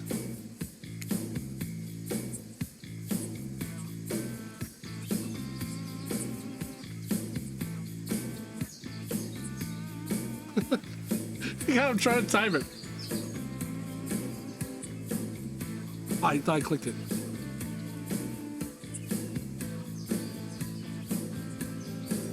That's good. Not bad. All right. You did it. You found my lost shiny object. I'm so grateful I could kiss you right now. But I won't, because I'm pretty sure Trapper didn't actually leave and he's still over in that shadow watching us. Later, Trapper, you thieving little perv. Hey, it's not fair. I'm huge. Come on, Wobblepop. Let's hurry to the next place. Hey, it's a Benjamin. You found Huntress's shiny thing, and well, it's just a regular old Benjamin. But we don't need to point it out. She's happy, and that's all that matters.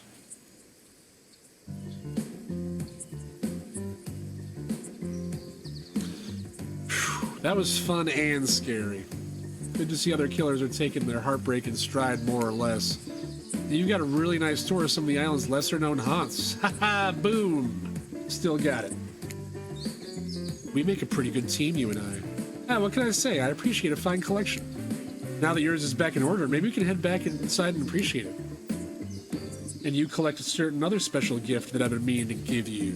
Zip? A special gift? Is it shiny?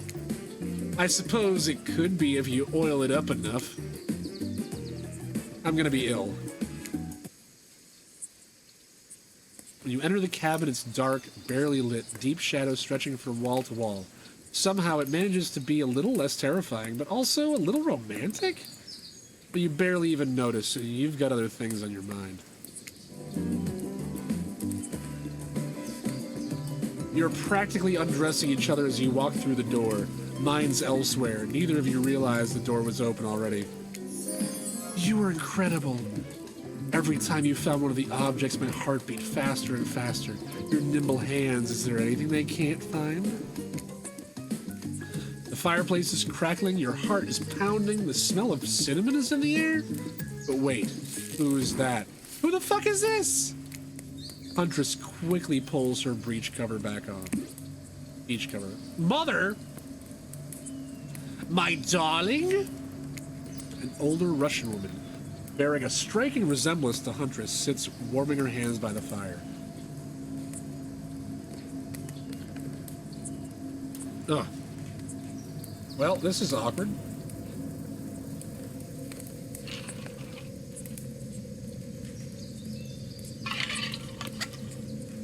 Woof. All right. She turns to you, and you're shocked to see that she appears to come from a completely different time in history, wrapped in old, unfamiliar clothes that are completely out of place here in this beach retreat. Without thinking, you blurt out,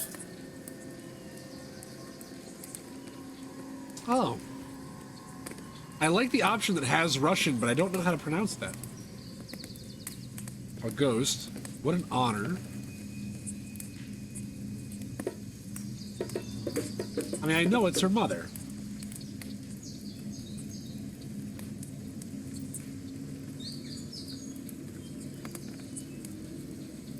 I'm gonna go with the Russian one. Oxyetib.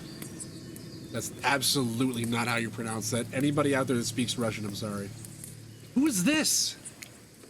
And when did I add oxyept to my vocabulary? This island's really doing things to me. Don't you know who I am? What, you expected that my elk wounds would carry over to my ghostly form? The gods have smiled on me and cleaned me up. She must be in a decent mood if she's ignoring the fact that you're dropping ox bombs all over the place. Huntress chuckles nervously. Hi, Mama. Claudette and Dwight burst in like they're in a prank video.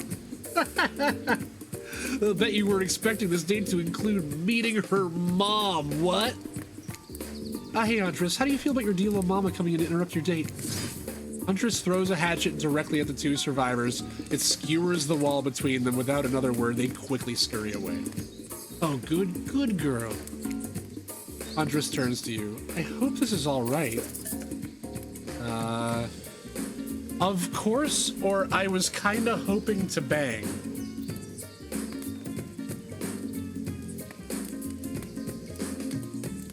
Let's go with of course.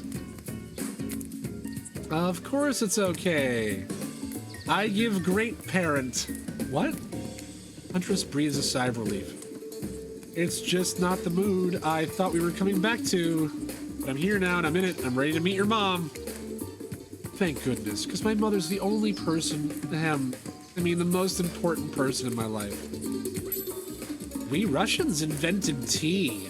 Did you know that? Mama Huntress shoves a cup in your hand, and as you drink your tea with her, the air becomes warm around you.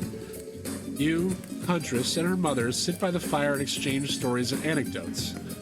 Mama pulls out some old-timey pictures of a young Huntress in a black and white holding a bloodied animal corpse with a chilling, dead-eyed stare. You all laugh and eat raw meat of some kind. It's a lovely time. Almost like you're back at home. You've forgotten that you're on a possibly cursed island atop what is likely some sort of hellmouth. Look, that's not official lore. We just call it like we see it. Every so often, Mama Huntress clutches her stomach and her eyes stare into the middle distance. She mutters something. She mutters some sounds, as if reliving a moment that she was skewered by an elk. It's very grim. Maybe she was on a yacht. I like you. Thank you for indulging in my tea and stories. So tell me, what are your intentions with my Yannick? That means bunny, but you guessed that already, didn't you? Or now you've got your translator app ready? I almost fucking pulled one up. Start a family together. All some of us family. To forge our own forest dwelling with a brood of a half dozen at least, hunting side by side forever. Mama Huntress smiles at you. She reaches into her bloody cloak and pulls out a handkerchief with a flower on it. For you, the one worthy of my Anna. Use it to clean your hatchet of viscera. You take the handkerchief. It's soft. It smells of spices. 12 herbs and spices. You take good care of this. I'll take good care of this. You point to Huntress. Her, on the other hand, well, she can take care of herself. Huntress is ecstatic. You've won over Mama. It's no easy task. My time on this plane is coming to an end. The weird magic from the Ghost Girl's Black Lighthouse won't keep me here for long. I don't want to get into the logic of all this, but yeah, the Black Lighthouse can bring ghosts back to life. If you're still here, you're willing to believe anything. It was Spirit who brought you back? I'll have to thank her. Huntress's mama begins to fade. Huntress cries. You can picture her at 6 years old, lying over her mother's dead body. I'm keeping a good eye on you. If you break her heart, I'll send Baba Yaga after you. You try to chuckle good-naturedly, but you should really be afraid. Baba Yaga's no joke. We play shuffleboard every Thursday, and she's absolutely ferocious on the court. Bye. Safe journey.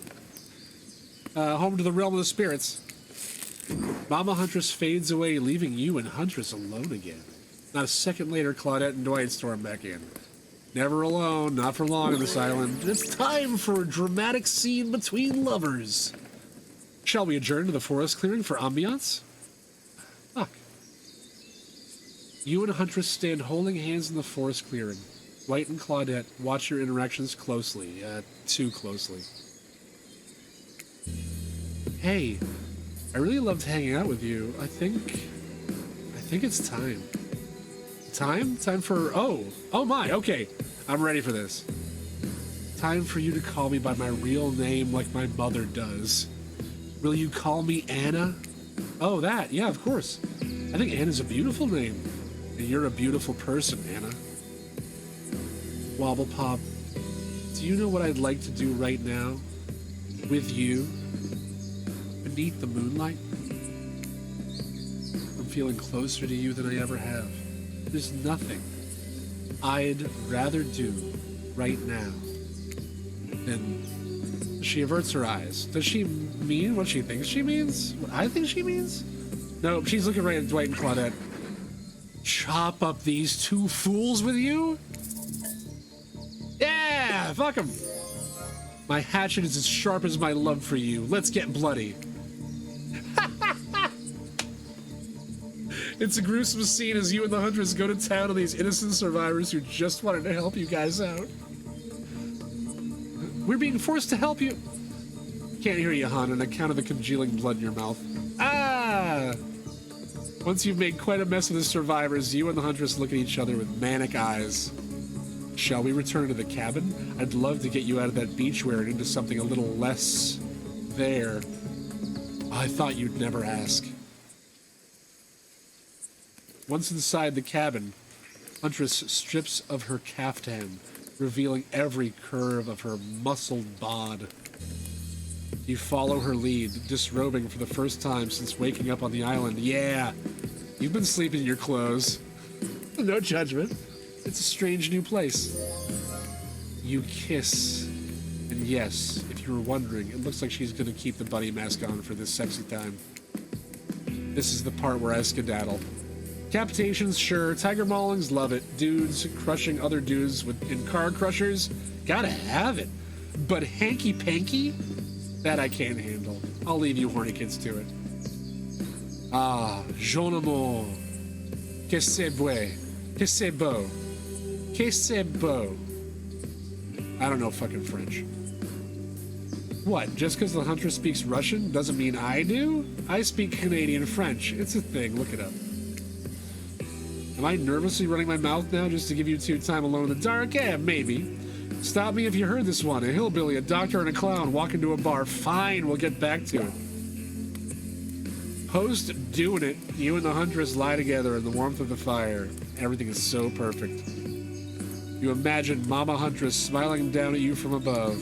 Then you realize it's pretty gross to imagine her having just watched all of that, and you try to stop thinking about it. That was incredible. You're telling me. The door to the cabin creaks open. You cover yourself with a blanket. Oh God, a severed arm claws its way through the doorway, leaving a trail of blood in its wake. No, we walked right into a scene from a horror film. As soon as people have sex, they die. Not when I'm around. Huntress procures a hatchet from out of nowhere. Was that in the bed with you guys? The wriggling torsos of Dwight and Claudette follow their chopped up limbs. Slowly, the pieces of their bodies start to put themselves back together. No way. What the fuck indeed, my friend? You thought this island would let us die permanently? Haven't you ever played Dead by Daylight? Come on, we need to get to the final scene. I mean, decision. Claudette and Dwight lead you and the Huntress back to the empty beach. You both bask in the glory of being freshly laid. That sounds terrible, doesn't it? Like some sort of laundry detergent? Freshly laid? Actually, maybe that's good. I'll get my agent to start circulating that. The island is strangely quiet. No sarcastic remarks disguising a broken young woman from Spirit. No strange, wide-eyed stare from the socially awkward Wraith. No threats of imminent violence from the Trapper. Even Claudette and Dwight are tight-lipped. They seem almost zombified. Last day, you beautiful piece of meat. You've done so well. We're almost at the finish line. You didn't think I brought you all this way without a plan, did you? What kind of sinister body of salt water do you think I am? A whoosh of dark energy surrounds you and disappears as soon as it came. The island noises begin to return. Birds chirp in the trees. The grass rustles in the light breeze. And oh, look. The other killers are all here at the fire pit to watch the finale ceremony. I can't wait any longer. The pomp and circumstance is agonizing. You're telling me. Stick to the script, Claudette. Oh, okay. So, Huntress, how do you feel about the newcomer? Are they everything your murderous little heart ever longed for? Huntress stares you down for an agonizing moment, and she steps toward you. My dear, I think that this is true love. Come with me to the Red Forest. Let's hunt the woods together and have a family bursting with babies. We'll raise them as fierce warriors who can defend their family and home. In just a matter of days, you've gone from being completely alone to beginning the start of a clan of warriors. Didn't see that coming. Wraith starts a slow clap and no one joins in. Typical. Whatever. Love is a concept made up by the greeting card industry. I'm out of here. Spirit floats black. Fuck! Spirit floats back to her black lighthouse. Ah, look behind you. It's Trapper. Huntress, you bested me. He turns to you and offers his leathery hand for a handshake. Congratulations, Wobble Pop.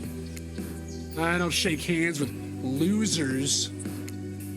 Trapper's eyebrows shoot up, and then he smiles. Didn't see that coming. You're all right, kid. I mean, I hate you completely and I want to kill you mercilessly, but you're all right. But wait, you haven't said anything to Huntress. Ah, I love you too. And I love you too. Yeah, let's move to the Red Forest immediately. Is 12 kids too many? Maybe this economy, but who cares? Your heart is overflowing with joy as you and the Huntress embrace. Is this what you've been missing your whole life? A woman with shoulders the size of mountains who won't take off her bunny mask even during intimate times? Yes. Yes. 1,000 times yes. You stare into the sunset. You picture your life together. Happiness is real.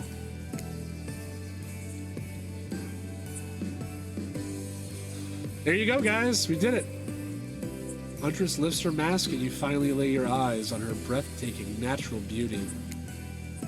You know, the cabin I grew up in doesn't have the amenities that my luxurious new beach house has. I'm used to living as a beast bathing in the river, running wild through the bushes. While telling you this, Huntress has left her bathing suit behind and entered into the jungle. You haven't lived until you've been one with nature. Rawr. You chase Huntress into the woods, leaving your own bathing suit behind. The end.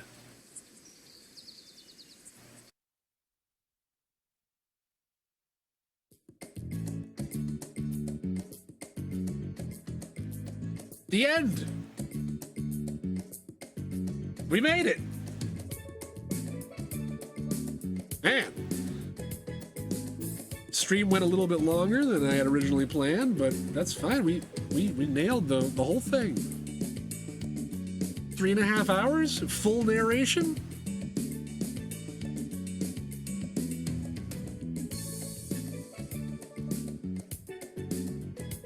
All right. Well, I mean, that's the end.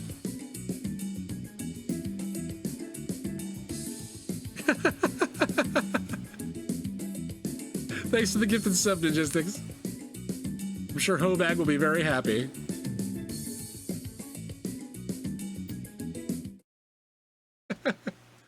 We did it.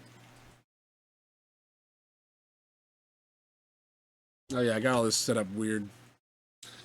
We did it. That was one ending out of I'm not sure how many. Now, there's 4 killers, but I don't know, maybe there's more than 4 options. I don't really know. No, dude, that's fine. You gotta stop going out and partying so hard.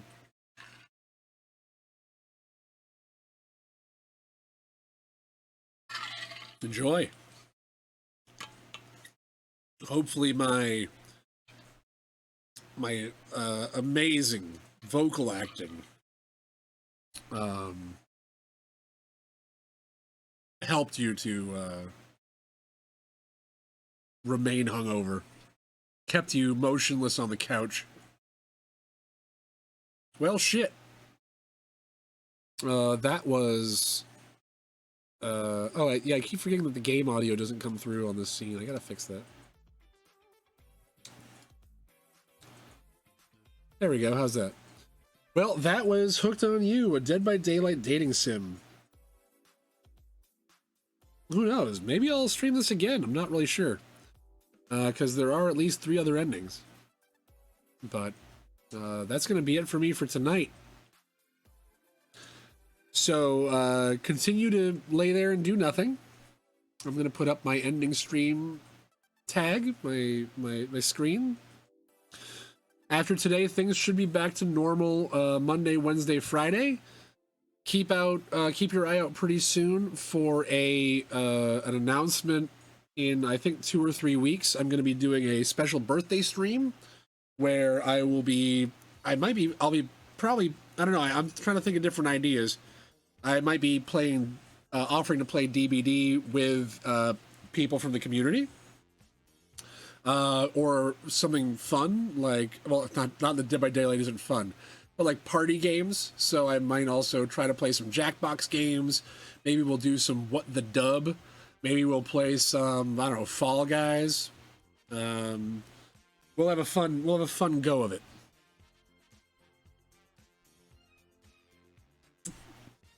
But for now, I'm going to put on the end of stream screen. And then we're going to go ahead and we're going to raid somebody. Everybody have a fantastic night. Thank you so much for watching. I really appreciate it. So long. Farewell. Auf Wiedersehen. Goodbye.